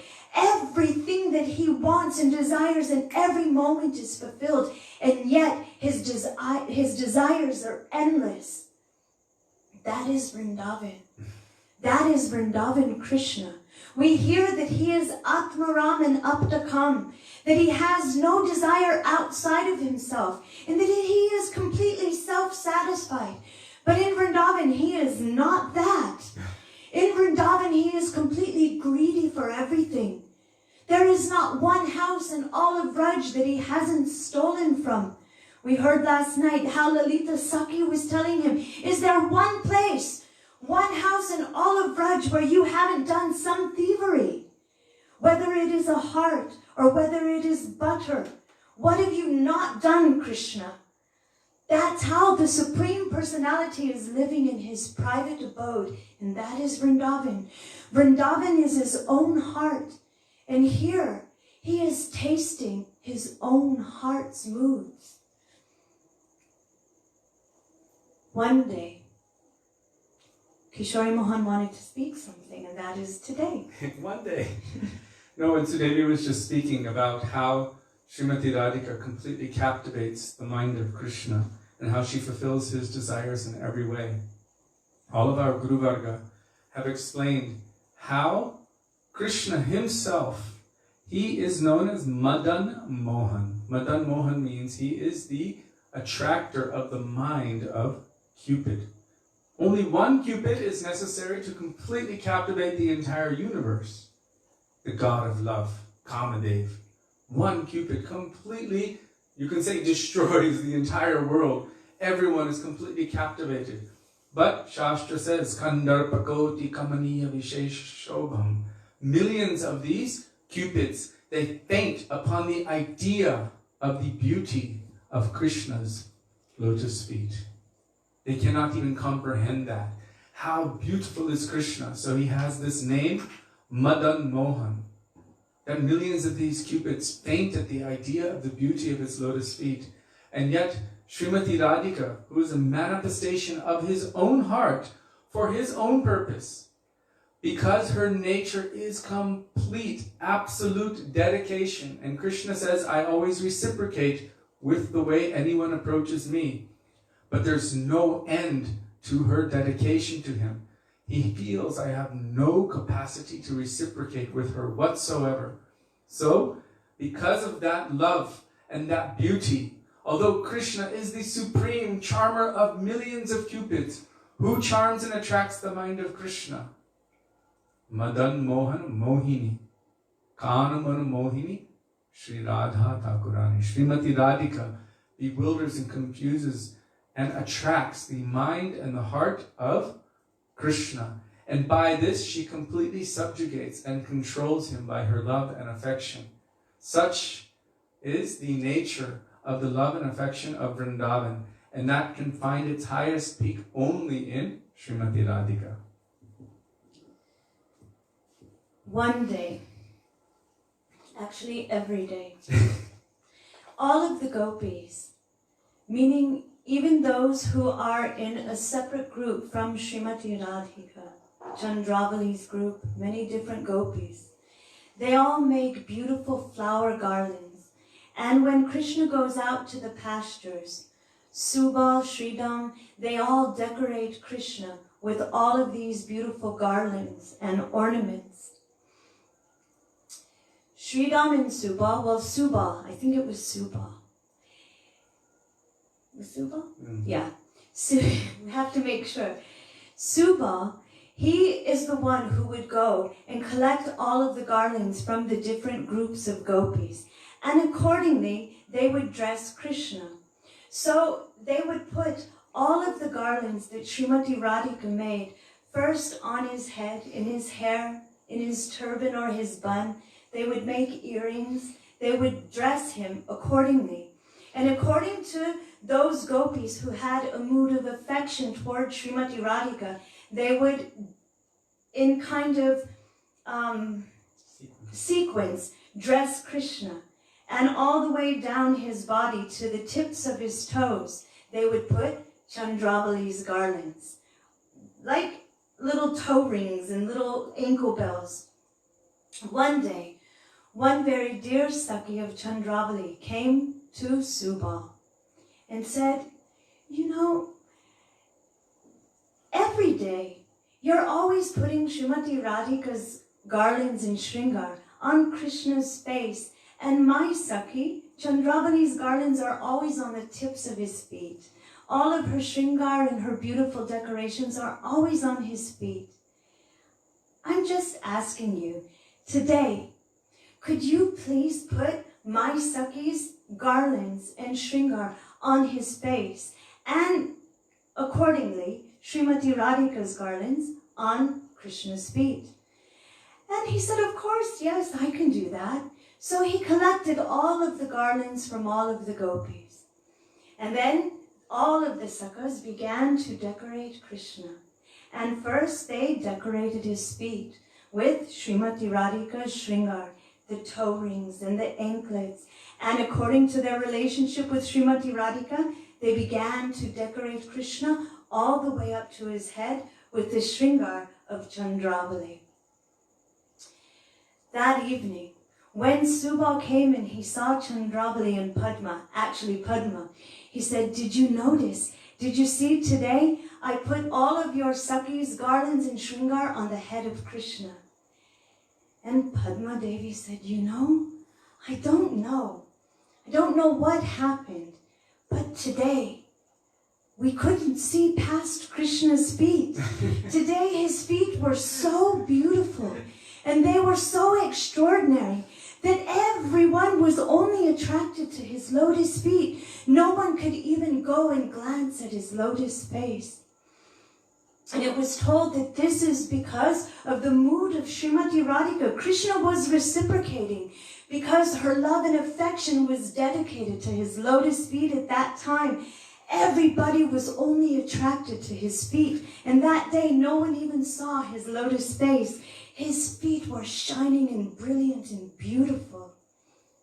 Once, Sri Krishna was lying in a tree, a very, very big banyan tree. He had one hand behind his neck, and he was twirling his flute. One leg was hanging down and swinging, and all of his friends were surrounding him. And Krishna was boasting. He was in the mood of pride. And as he was swinging his flute, he said, you know, in all of Vraj, I'm the strongest. I am actually the supreme wrestler. There is no one who can defeat me.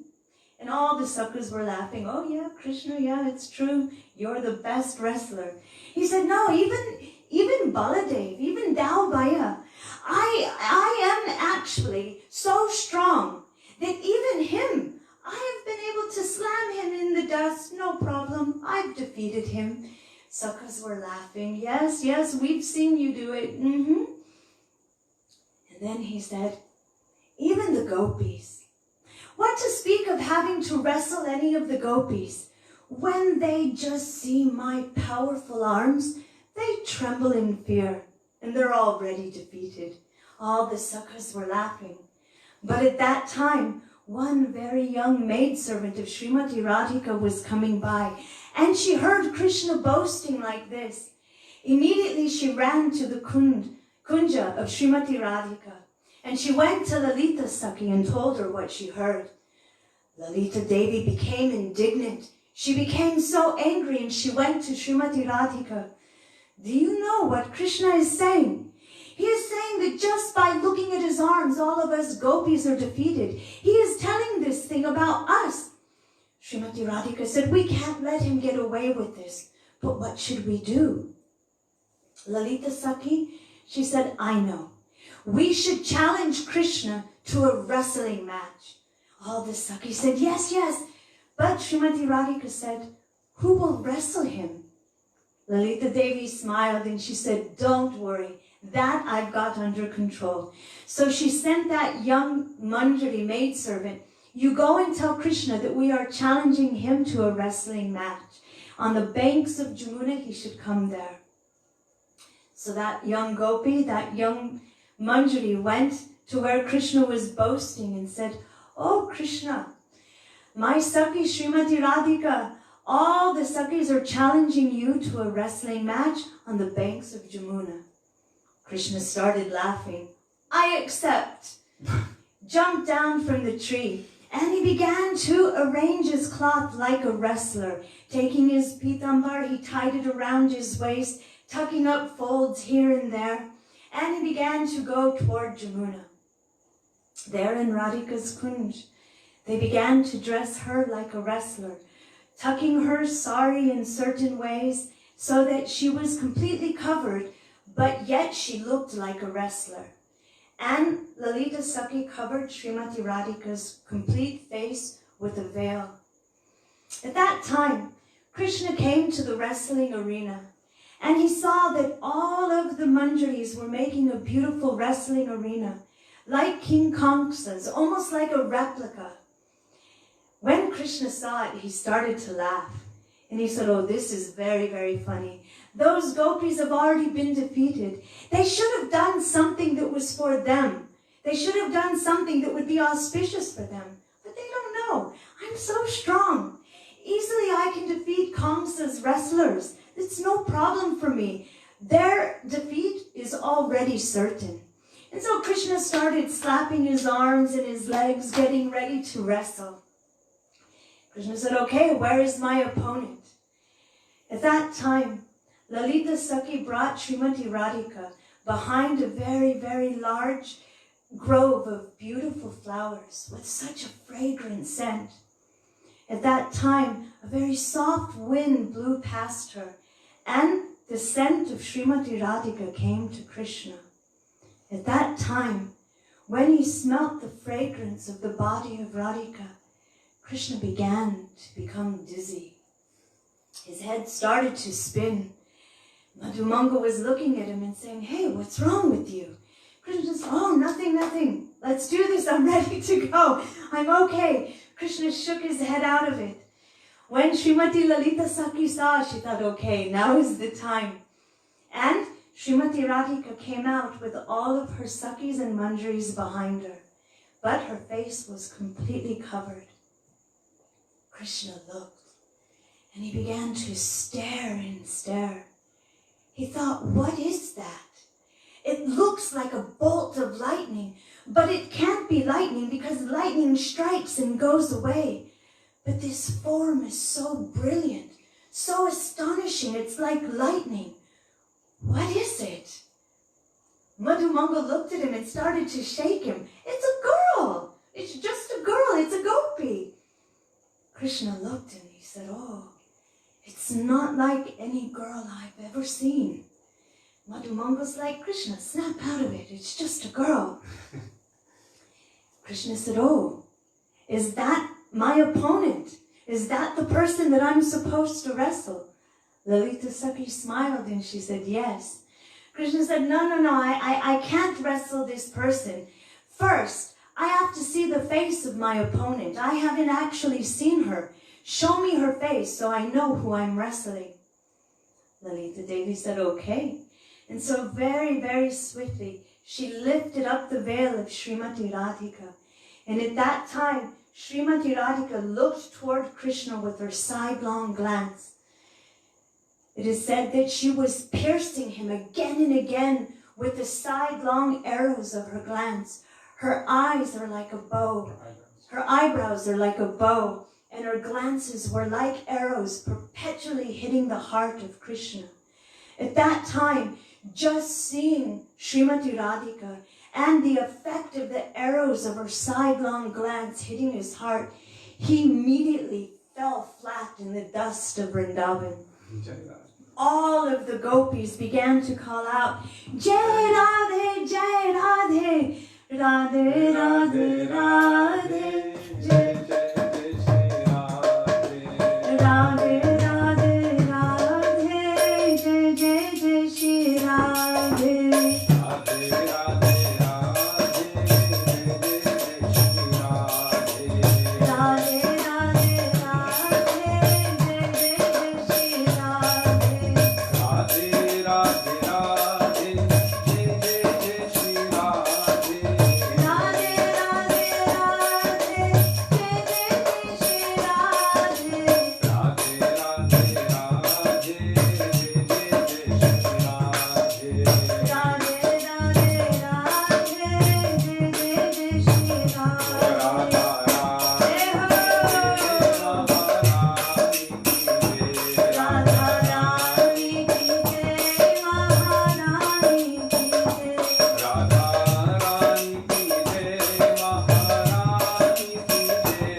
Srimati Radharani ki jai, jai jai Shri Radhe.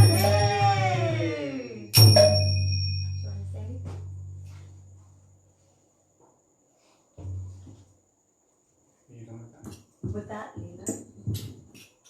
Srila Gurudev told, in regards to that pastime that you just heard, you might recognize it. Ananga Ranga Mangala Prasanga Bhangura Bhruvam Savibhramam Sasambramam Driganta Pana Patanai Nirantaram Vashikrita Pratiti Nanda Nandane Kata Karishyasi Hamam Kripa Kataksha Bhajanam. Ananga Ranga Mangala. It means the auspicious wrestling arena or the amorous battlefield. So when Krishna is looking, he's seeing Tadit Suvarna Champaka. It looks like lightning, like golden lightning, but the lightning is staying in one place. How is that possible? So he's becoming completely confused. And on this amorous battlefield, by her sidelong glances, she, as Sudevi said, was perpetually piercing the heart of Nanda Nandan with the arrows of her love and affection, which completely captivated, controlled him, and made him fall flat on the amorous battlefield. Veinunkaram nipatitam skalitam shikandam In Sri Prabodhananda Saraswati Pad's Radha Rasa Shuddha Nidhi, there he explains how Krishna becomes like this, being captivated by her love for him. He becomes so over controlled. Madan Mohana Mohini. She completely captures and captivates him, and he falls flat. And at that time, all of the gopis begin to glorify her. And then they are also asking her, will you give me your sidelong glance? At that time, Radhe Jaya Jaya Madhava Daite. You have become victorious over Madhava. And in all of our scriptures, especially Srimad Bhagavatam, these proofs are there. Can I tell a little bit about Yeah, of course. So we've heard about the Rasa Leela pastimes of Krishna and the gopis. But in Srimad Bhagavatam, there is a lot of speciality in those Rasa Leela pastimes. And really, these Rasa Leela pastimes are guiding that person who is hearing Srimad Bhagavatam to a particular understanding. And that particular understanding is what is the greatest thing, that thing which controls Krishna more than anything. That is divine love or prem. And who or in whom do we find that greatest prem? So we know that Krishna was playing his flute in Vangshivat, feeling that without Srimati Radhika, I will die. And so from his flute he was calling. You going to tell us? No? I don't know what you're going to tell. Just the rest of the past. No, go ahead. Okay. From his flute he was calling Radhe, Radhe, Radhe, Radhe. Because the mood of his heart is coming out through the holes of his flute. So he was calling Srimati Radhika. It came to her, but all of those gopis are also manifestations of her own heart, of her own moods. So each of them also heard their own names. And by the thousands and millions, hearing their own names and hearing, without you, I cannot maintain my life. Whatever they were doing, because it was an emergency, they stopped and they ran to that place, Vangshivat, where he was playing his flute, because he had stolen their hearts with his flute song. And so beautiful banter took place, a transcendental shastric argument. Krishna said, what are you doing here? Why are you all here?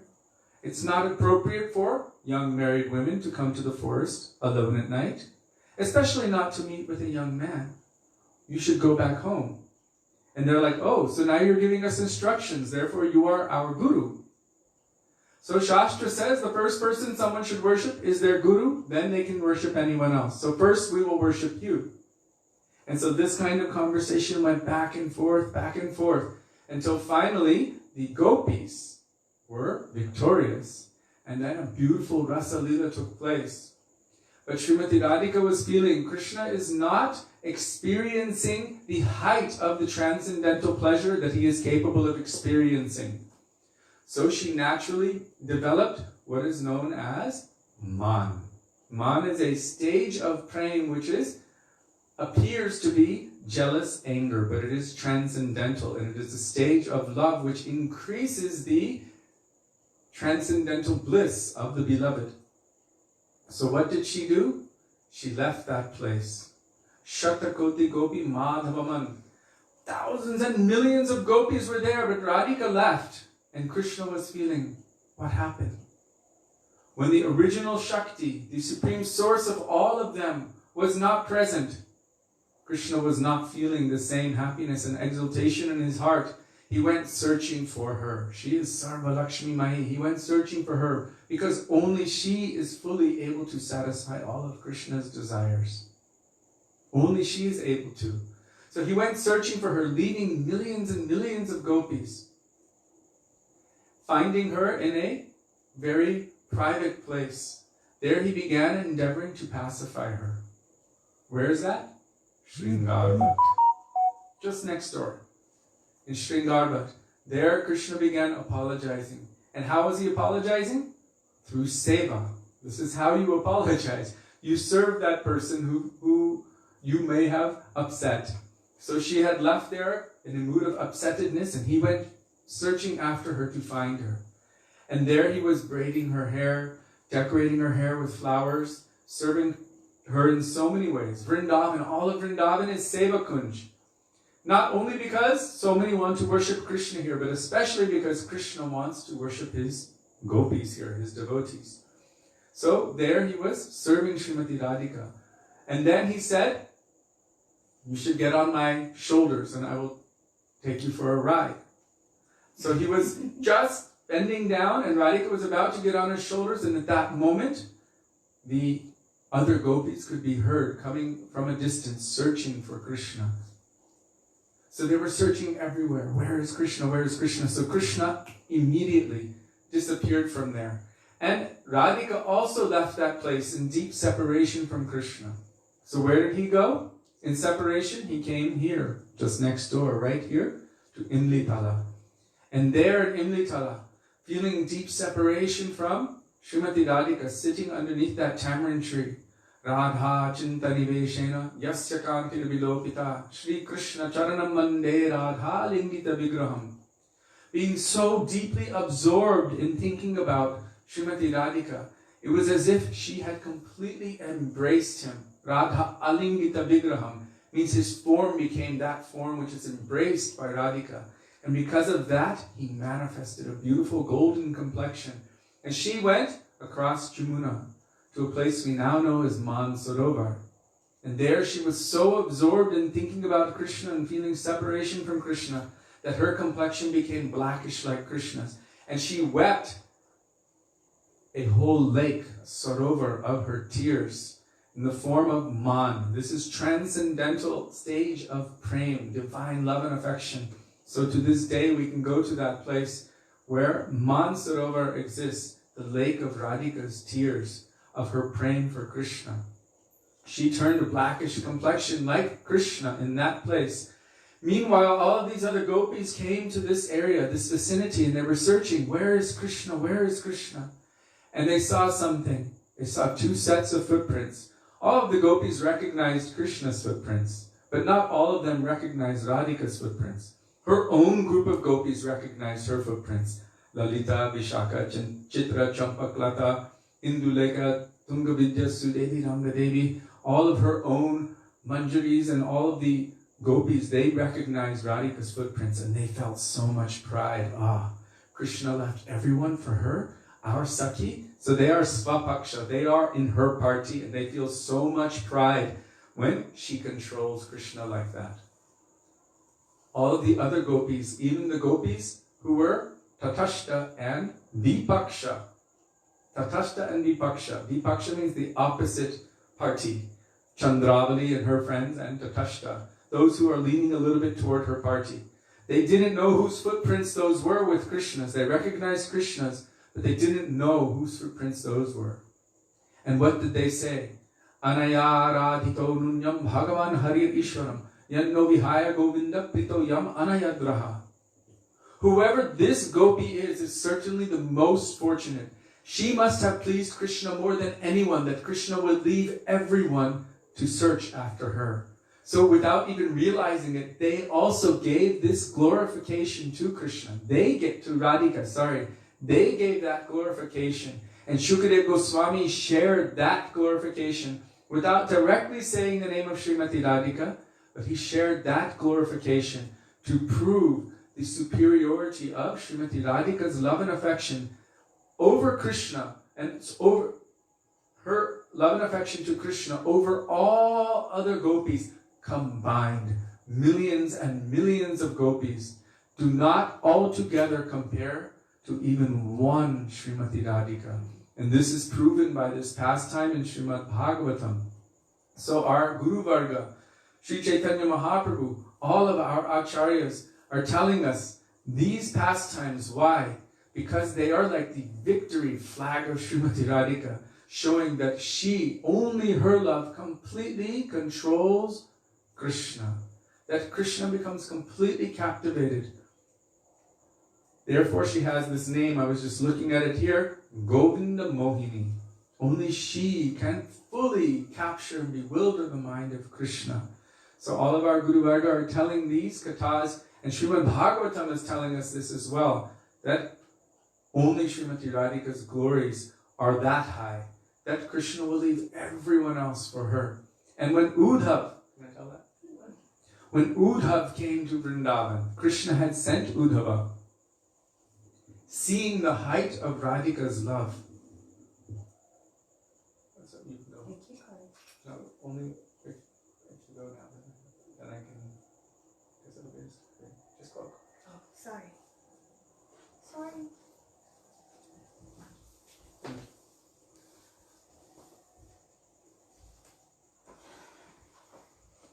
So when Uddhav came to Vrindavan, on the instruction of Krishna, because Krishna was feeling so much separation. Who can understand my heart? O Uddhav, you are dearer to me than my own Atma, than my own soul. But who can understand my heart? Who can feel or understand the separation I'm feeling from the gopis? Uddhav came to Vrindavan, and he's glorified as being that greatest servant of Krishna, Haridas. But when he came to Vrindavan, he saw the love of the gopis and how great their love and affection for Krishna was. And he realized all of my jnana, all of my knowledge, all of my everything is nothing. But he saw the love of one specific gopi, one particular gopi. That is Srimati Radhika. He saw how she was engaging, chastising that bumblebee. Oh, you unreliable servant of an unreliable master. I know how you are. How Srimati Radhika was talking to that bumblebee. Oh, you're just moving from one to the next, one to the next. Oh, relishing a little bit from every flower. Oh, really? You're like this? And you're coming here?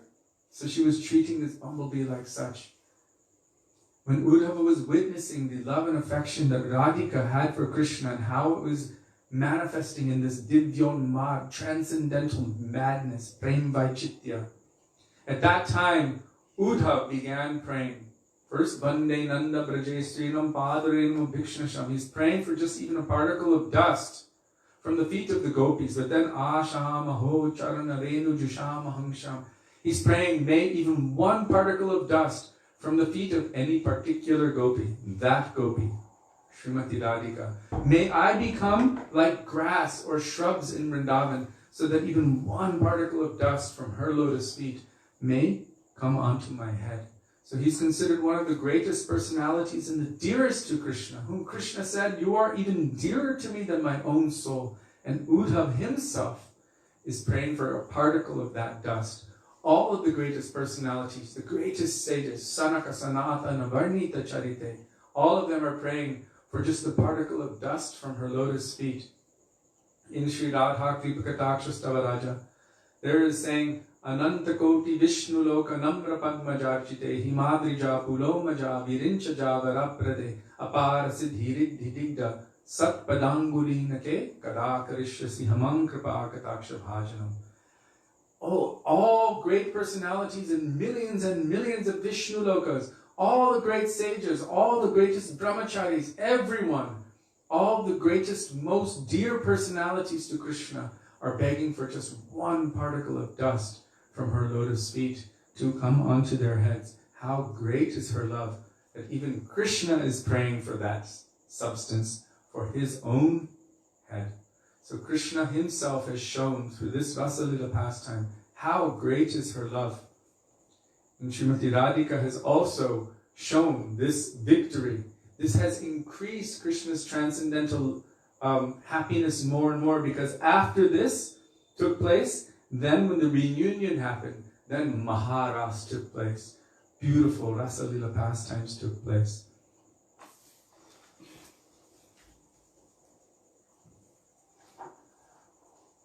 Sorry to disturb. You want to go quickly? Okay. Sure. Not with prima donna. Without harmony, just normal?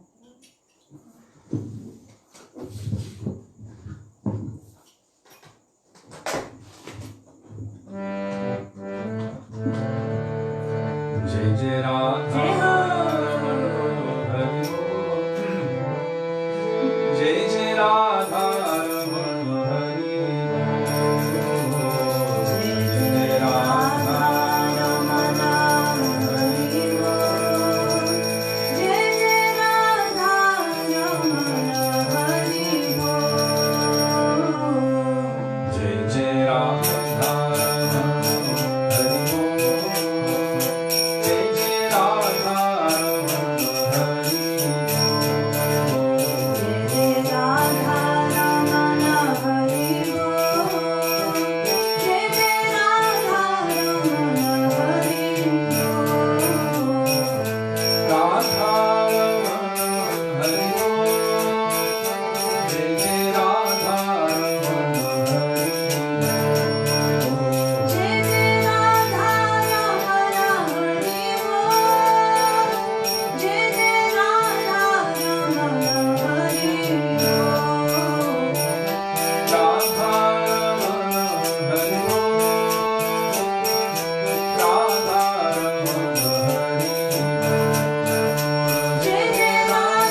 One day, Krishna began to think, actually, I'll do that after. Because what he was speaking reminded me of something Srila Bhaktivinoda Bharati Maharaj spoke. And I know we've heard it before, but it's so important and so integral for us within these beautiful leelas. So he was once speaking about anugatya and being under guidance. And so he was speaking about when the Rasa Leela was performed at Govardhan. At that time again, Srimati Radhika left that place and she went in a sulky mood. But so many things took place. And finally, Krishna was in one place called Paitagaon. All the gopis were searching, asking the trees, the creepers, the deers, the parrots, everything. Where is Krishna? Where is our beloved? Have you seen him? Weeping in separation from him. Krishna thought, oh, I'll show them how magnificent I am. And so he showed his Narayan form. He had 4 arms and he was decorated so beautifully. He thought they would be impressed. The gopis, as they were searching, they came to this Narayan form of Krishna. They just looked at him and said, oh, Narayan, have you seen our beloved Shama Sundar? Have you seen Krishna? And then they continued on their way. But just after a few minutes, Srimati Radhika came into the vicinity and a breeze blew past her cloth. And Srila Bharati Maharaj, Bhaktivinoda Bharati Maharaj explains that when Krishna smelt the scent of Srimati Radhika, he could no longer hold these 2 extra arms and they went back into his stomach. And immediately he took the form of Tribhanga Lalit Shama Sundar, the most beautiful, exquisite form. We know that Krishna says, as you come to me, then I also reciprocate with you. If her love is the topmost, and no one can actually come to that level of dedication, of one-pointedness, of love and affection for Krishna, like his own Hladini Shakti, Mahabhav Swarupini Srimati Radhika. Imagine the beauty of Krishna. Just even in comparison to the Gopas, or even Mother Yashoda, she has never seen this kind of Krishna. So he took this form and Srimati Radhika came and stood in front of him. Srila Bhaktivinoda Bharati Maharaj said at that time, when Krishna saw Srimati Radhika, she became so much more beautiful. And in reciprocation, Krishna had to become more beautiful. So again, he became even more beautiful. Radhika became more beautiful. And he said, and in this way, a transcendental beauty competition took place. He said, those gopis that went ahead of Srimati Radhika, he said they were cheated. They didn't actually get to see this beautiful, extraordinary form of Krishna. They saw Narayan.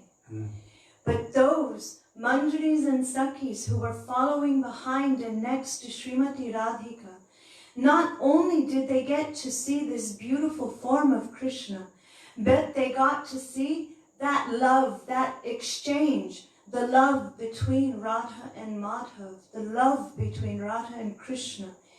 And then he said, so how important is it to be in Anugatya, to follow in the line of our gurus and our Guru Parampara? We are looking at them, trying to get their mercy. Why? Because they are in that group, going behind and next to Srimati Radhika, fulfilling all of Krishna's desires. But how? Like Srila Prabhupada said, if you know that there is something that is the best thing, that you will give that to Krishna. Well, what does Krishna like most? Srimati Radhika. So the Manjari's mood is to push Srimati Radhika toward Krishna. That is their everything. That she should be engaged in her own loving service and that they should serve that divine couple. Do you want to say anything? So one day, Krishna began to think, I am the source of all Ananda, all beauty and happiness and bliss. It exists because of me. But when I think, who gives me the most pleasure? Who gives me that topmost Ananda? It is only Srimati Radhika. Srila Gaura Govinda Maharaj, he has one lecture and it's called Radha Prem Makes Krishna Mad.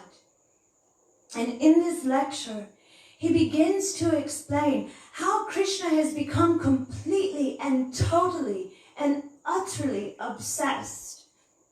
When somebody becomes obsessed, what did he say the 3 things were that drive someone absolutely crazy?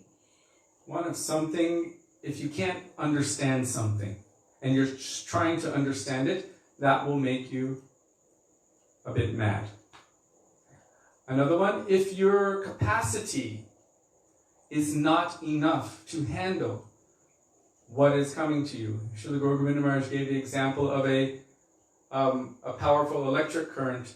He said if you have a 20-watt bulb and 60 watts is coming to it, it's too much. You cannot handle it. So that can drive someone mad too, if it's too much to be able to handle. I can't remember the third. If you can't understand something. And if you think about something continuously, you obsess on it, it makes you mad. And he said, so Krishna, who is the possessor of everything, he doesn't understand Srimati Radhika. He's completely obsessed and bewildered by it, and he becomes like a madman. And then he started to say sometimes he dresses like the wife of a barber, meaning he dresses in the form of a female, and he calls outside of Srimati Radhika's house, oh, I have beautiful foot black. He said, red stuff. I have beautiful, very high quality red stuff for your feet. Oh, Radhika, come out and let me paint your feet.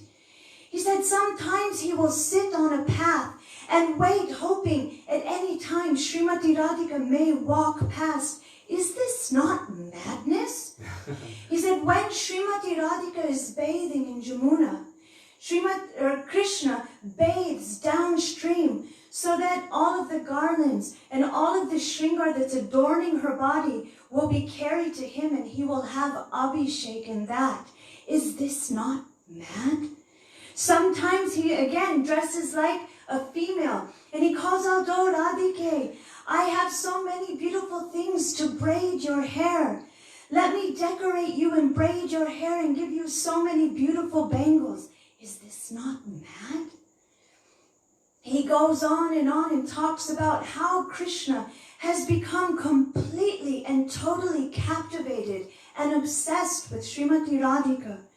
Krishna is thinking, my flute is famous throughout all the universes for calling my cows, my gopis, all of my friends, even what to speak of them. Mountains begin to melt when they hear my flute song. Jamuna will stop her course and flowing one way and become still and then turn toward me. Everything reverses its nature when they hear my flute song. Even the calves stop drinking milk and it begins to pour down their mouths because they don't swallow. They just become stunned. But I see, when Srimati Radhika hears me playing my flute, she turns in the opposite direction and walks away from me. I drop my flute and forget about it and run after her. My body is more cooling than millions and millions of moons. If any jiva is in a forest fire of separation from me, if they only call my name, then I will descend and cool their burning hearts.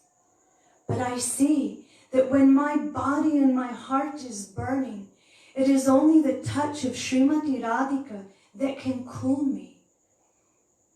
But this person, for who I am so crazy for, who I am mad for and obsessed with, is even more crazy for me.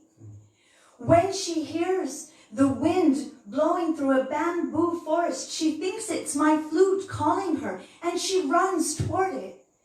When she sees a very tall and dark tumult tree, she begins to chastise it, thinking it's me. When the darkness comes in the nighttime, she reaches out to embrace it, thinking it's me.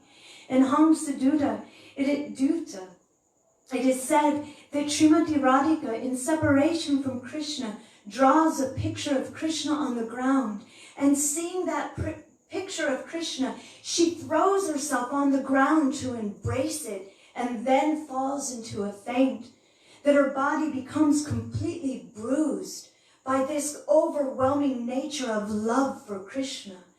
Krishna is thinking, what is she tasting?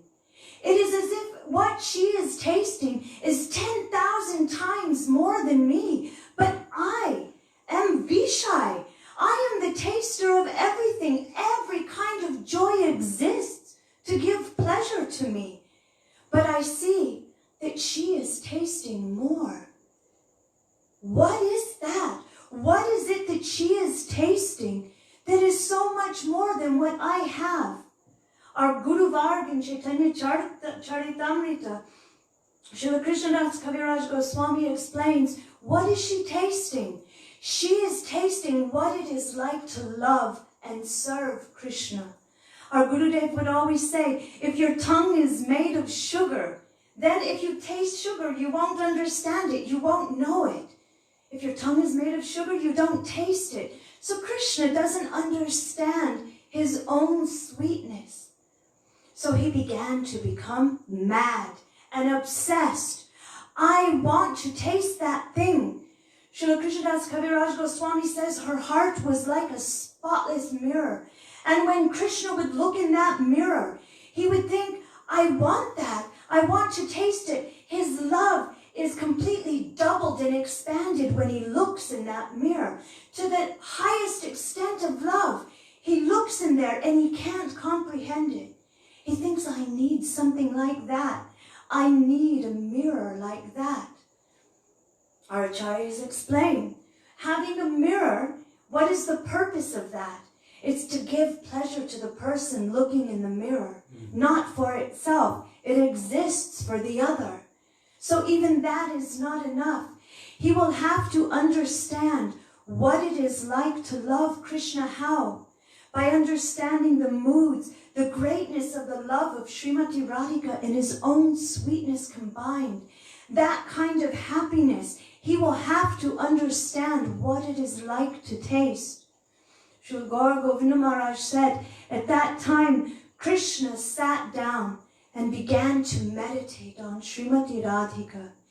He said his heart was like a huge pot of milk and sugar.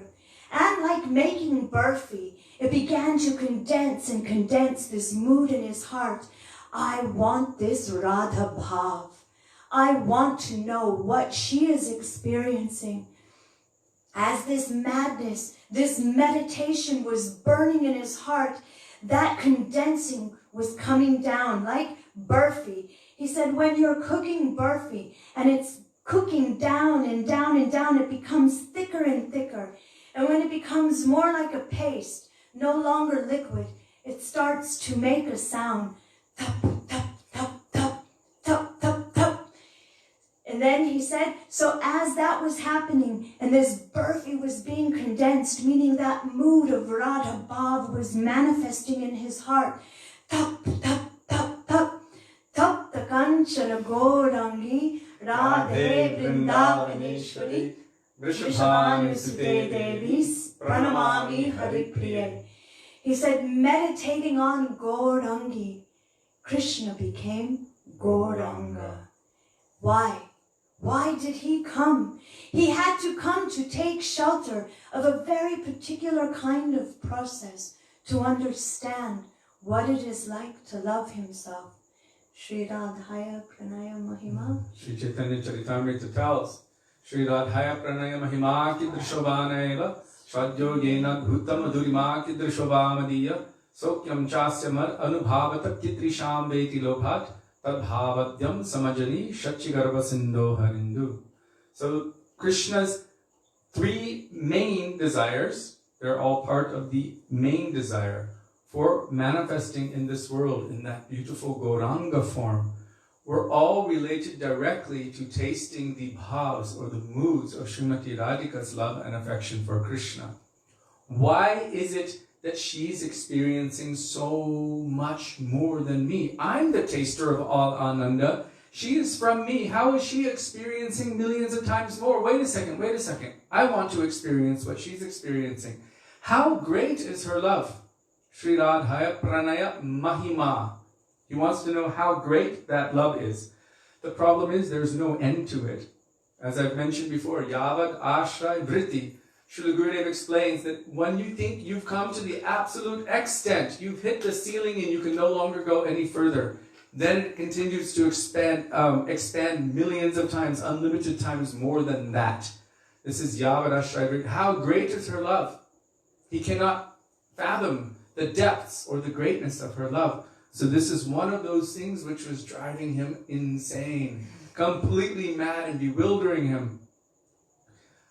Sri Radhaya Pranaya Mahima Kidrashavaneva Ashvadyo Yena Adbhuta Madhurima Kidrashobhamadiya. Ashvad means to taste. What is it about me and my love that she's tasting that is making her become so mad? So he wants to know also, what is it like to taste being loved by him? Because he's reciprocating her love. What is the wonderful sweetness, that wonderful thing? Adbhut means wonderful. What is that wonderful thing about me that's making her like that? I want to understand that also. And that was also driving him mad. And then, Sokyam Chasya Mad Anubhavata Kidrasham Veti Lobhat. What happiness does she experience upon loving me? What is the happiness? Sokyam Chasya. What is that she's experiencing? I also want to know that happiness.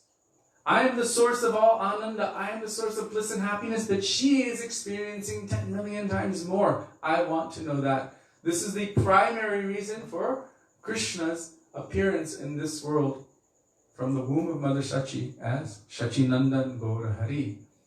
And this in itself is one of the greatest testaments to the supremacy of Srimati Radhika's transcendental prem, her divine love for Krishna.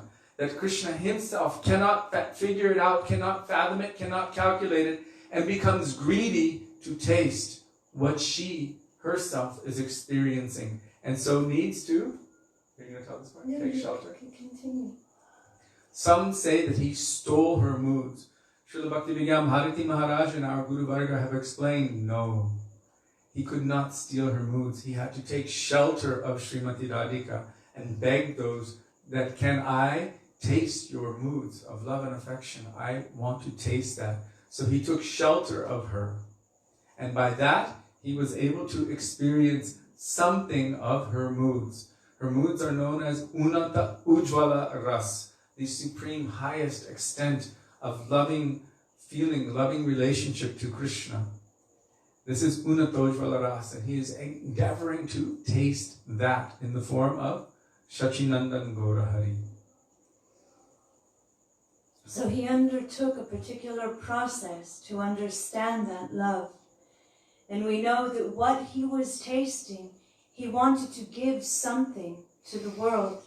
As Krishna, he showed, look at all these different brilliant ways that you can love me. As Gurudev said, you can even control Krishna with love and affection. But he didn't show how. As Sri Chaitanya Mahaprabhu, he showed how. And he showed through his own near and dear, like Srila Rupa Goswami, what he came to give, what he wanted to give all of the world, and what process to undertake. And what is that? Kirtan. Kirtaniya Sada Hari. What is that? Hare Krishna, Krishna, Krishna, Hare Hare. Hare Ram, Ram Ram, Hare Hare. So before the last Kirtan, I want to tell one last Hari Katha about Kirtan and how it has such a transcendental way of meeting with Krishna and Srimati Radhika, why we do kirtan every day, and why we are told that chanting the holy names of the Lord, remembering his qualities, his pastimes, and his beauty and his name, these are the things that will lead us to perfection, and that there is no other way. So one day, our Gurudev told this beautiful katha. He said one day Srimati Radhika was sitting in her courtyard, and she was with her parrot, Sri Shuka. Sri Shuka was sitting on her lotus hand, and she was teaching this parrot all of the beautiful kirtans of her heart. What was in her heart in separation from Krishna, she would teach this parrot. Hey Krishna, hey Damodar, oh Madhava, oh my Prananath, my beloved. Hey Krishna, where are you? Where are you? And Shuka was so expert that in Srimati Radhika's own voice, sounding exactly like her, he would repeat that kirtan. And she would become so pleased, she would feed him pomegranate seeds. One day, while she was sitting in her courtyard and she was doing kirtan with her Sri Shuka, with her parrot, that parrot automatically went and flew away. Where did it go? It went toward Nandagaon. Why? Because he knew Srimati Radhika's heart is flying there. That kirtan is actually flying toward Nandagaon. So automatically, that parrot Shuka flew toward Nandagaon. Landing in a tree in the courtyard of Nanda Baba's house, Shuka is sitting there and looking around thinking, why have I come to this strange place? I used to be so happy, and I was sitting in the hand of my Swamini, and she used to feed me pomegranate seeds. What have I done? Why have I left that sweet place and that sweet Swamini of mine? Lamenting, Sri Shuka began to sing the only kirtan that it knew. Hey Krishna, hey Shama Sundar, oh Damodar, oh Madhava, oh Prananatha, where are you? Where are you? At that time, Krishna was in his room and he was lying in his bed. All of a sudden, he heard something astonishing. He sat up. Could it be? Srimati Radhika is standing outside my room calling me like that. I've heard from her Sakhis that when she is in deep separation from me, she will call out like this. But I've never heard such a thing myself. I've never seen it, and today she is outside my own house calling like this. Immediately he ran to his window and he began to search. Where is she? Then he listened for that voice and that beautiful kirtan, and he saw this beautiful parrot, Sri Shuka. He said, oh, it is Srimati Radhika's parrot. He held his hand out, and Shuka immediately flew to his lotus-like hand.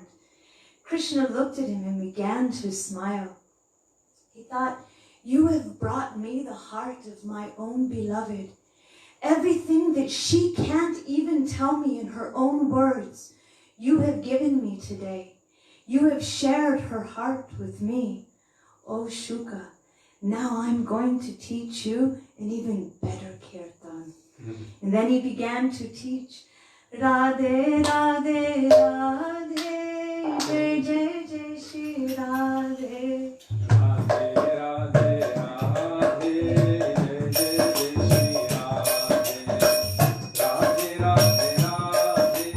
Jai, Jai, Shri Radhe. Radhe, Radhe, Radhe, Jai, Jai, Jai, Shri Radhe.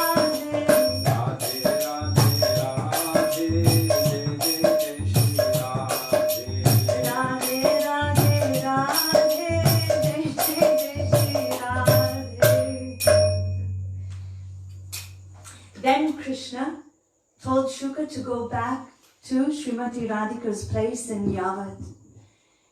Srimati Radhika was sitting in her courtyard and she was weeping. Oh, my dear heart's friend, I used to tell you everything of my heart, but you left me and you flew away from me. We used to do such sweet kirtan together. Where have you gone? As she was sitting there, all of a sudden she heard something astonishing. She heard Krishna outside of her house calling her name. She thought, what has he done? He has gone completely mad this time. He is outside the home of my mother-in-law, and he is calling my name like this. Immediately she stood up and began to look around, and then she saw her parrot, Sri Shuka.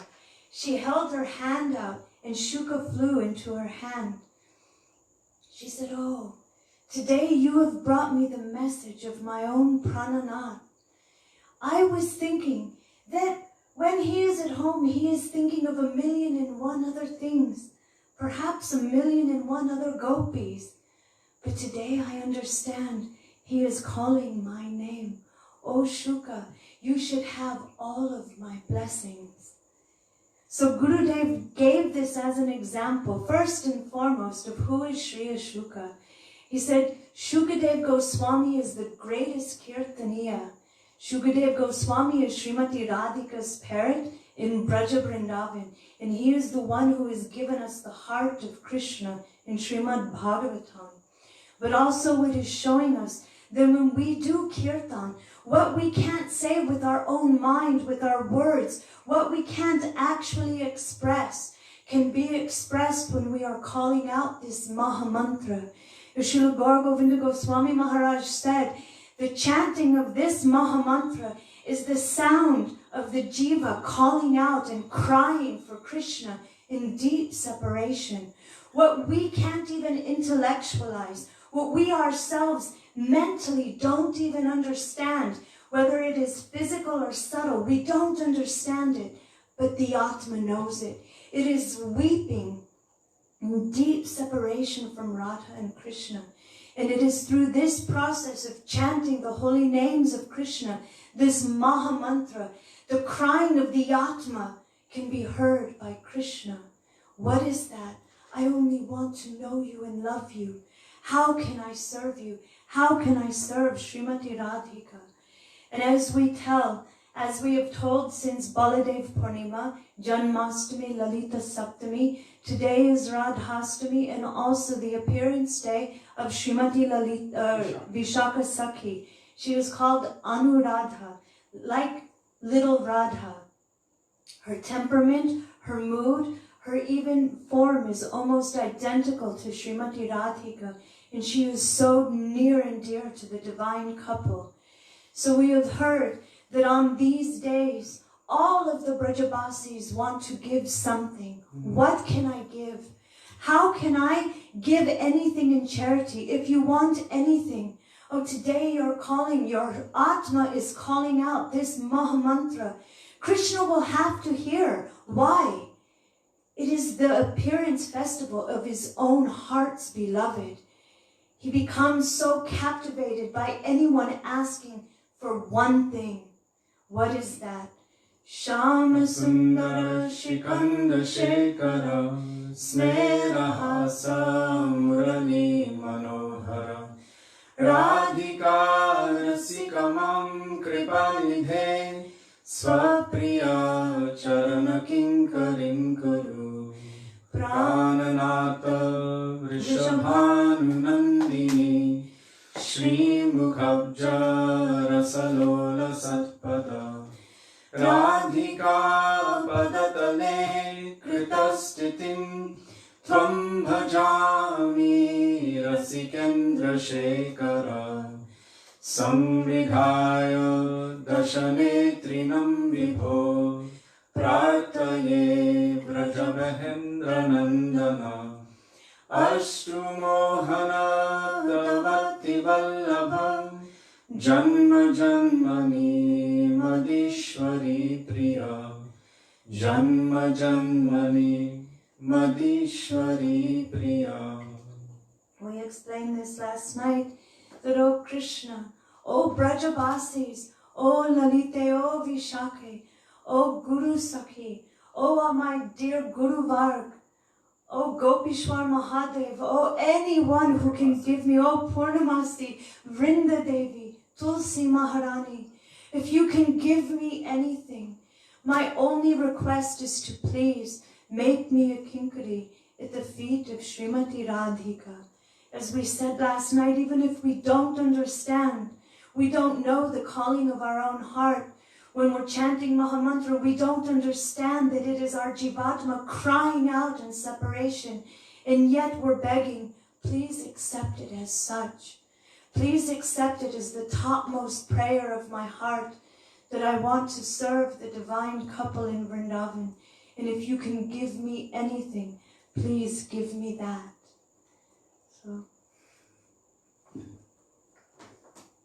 So the glories of Srimati Radhika are endless.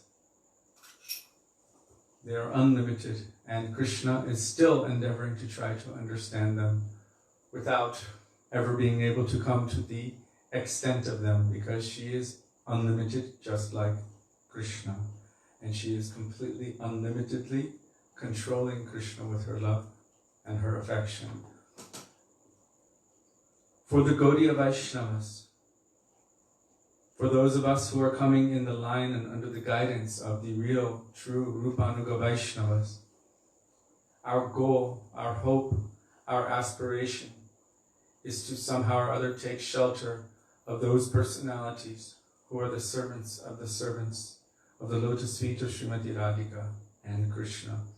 But there's a particular speciality, a leaning towards Srimati Radhika, that we serve Radha and Krishna, but Radhika is our Swamini. Radhika is our master, our mistress, our everything. And so our service goes toward her, as Srila Prabhupada said. I think Sudevi already told it. What does Krishna like the most? Radha, Radharani.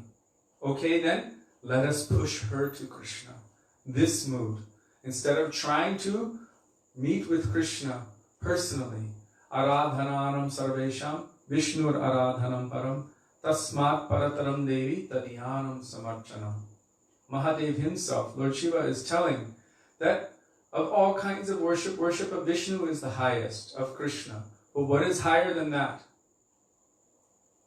Tasmat Parataram Devi. What is more than that, O Devi? Tadhyanam Samarchanam. Who is near and dear to him? To worship that personality, that is even higher than direct worship of Krishna himself. And who is more near and dear to Krishna than Srimati Radhika? She is his life. She is his soul. Because he even feels this. Krishna Sarvasva. She is his everything. He feels that she is my everything. And so we see that when she completely defeats him in love, in loving quarrels or in anything, Krishna becomes completely subjugated. You've seen these beautiful manifestations from the heart of our Gurudev in Sevakunj. How Krishna is offering his flute, how Krishna is offering his peacock feather, how Krishna is offering everything to the feet of Srimati Radhika. And not only that, he himself wrote the prayer. What we find in Jayadev Goswami's work, Krishna himself wrote it. Smaragarla Kandanam, Mamashira Shimandanam, Dehi Palamamudaram. O Srimati Radhika, please be merciful to me and quench my burning heart. How? Please give me the dust of your lotus feet. Please be merciful. So everything, he himself is offering himself in the dust of her feet. And he even becomes subservient to her maidservants. Radhika Dasira Krishna Sarva Vede Bole. All Shastras are saying that Krishna is so desperate for the mercy, the love and affection of Srimati Radhika that even he's falling at the feet of her maidservants. How desperate is he? So the speciality of the Gaudiya Vaishnavas, coming in the line of Lalita Sakhi Shri Rupa Manjari, is that Radhika should always be victorious over Krishna. And Krishna should always be weeping and running after her. Oh Radhe, Radhe, Kotrai go prema mai, Radhe, Radhe. Srila Gaura Govinda Maharaj said that this is Krishna weeping for her, going from Kunj to Kunj. Where are you? Are you here? Are you there? Are you in Keshigat, Vangshivat? Are you at Govardhan, Jamuna? Where are you? Where are you? Calling out and begging for the mercy of Srimati Radhika. So the speciality of the Gaudiya Vaishnavas coming in the line of Rupa Goswami are that we can become like a particle of dust, somehow serving the maidservants of Srimati Radhika in Vrindavan and assisting her in her pastimes, and that Krishna should always be desperate for her mercy.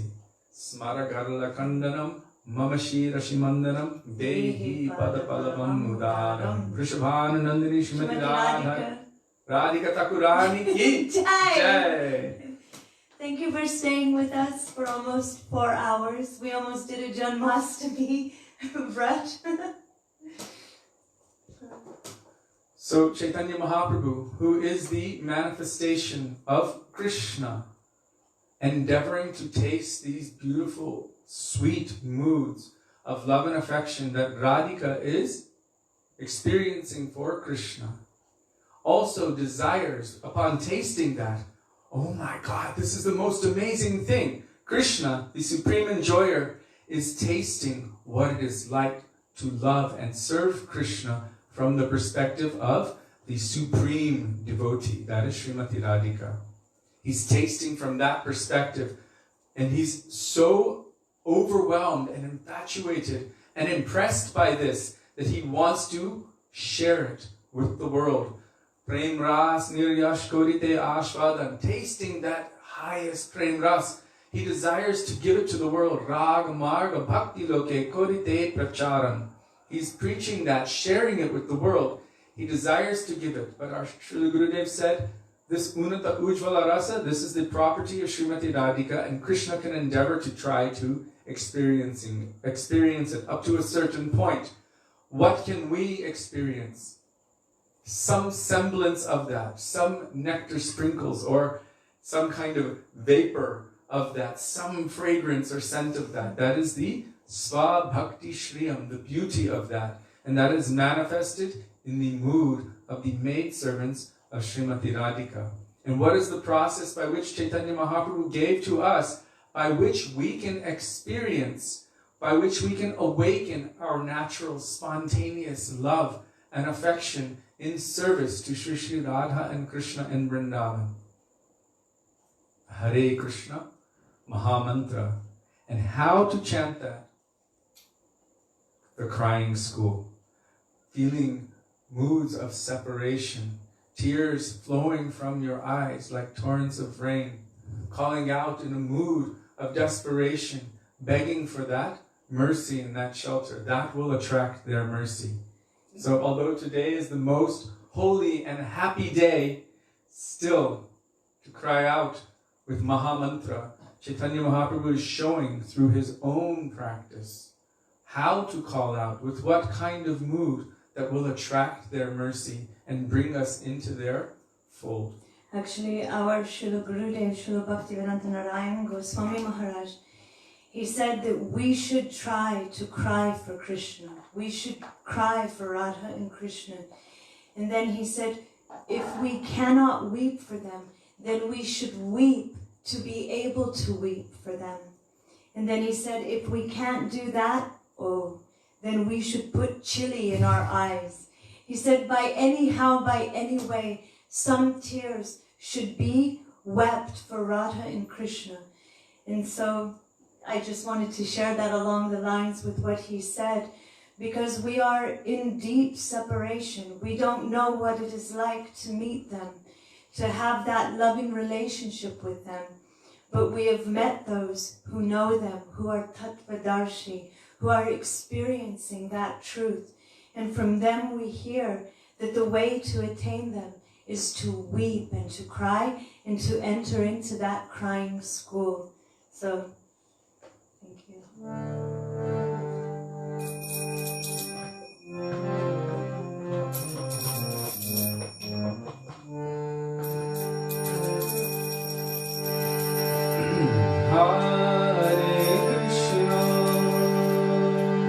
Hare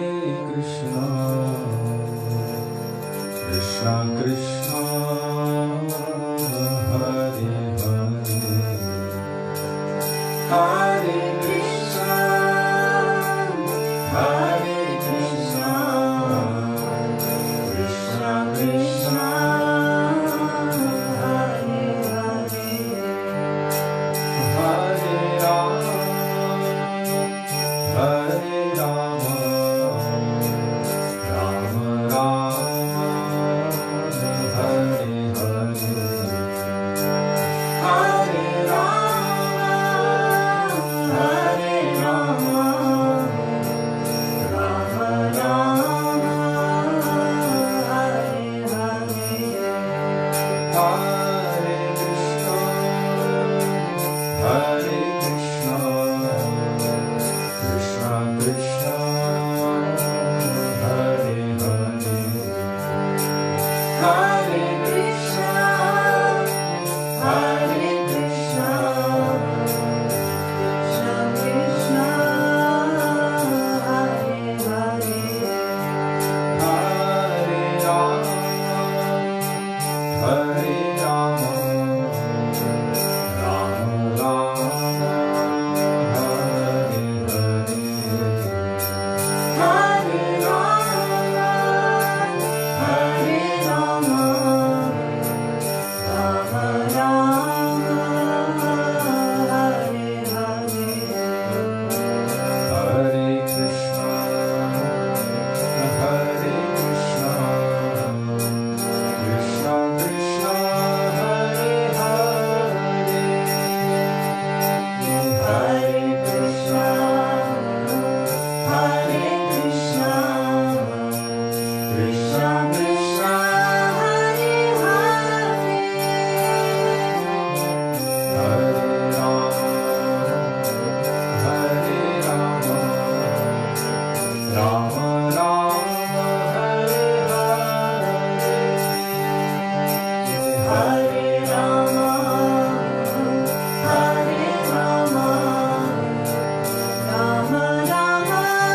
Hare Rama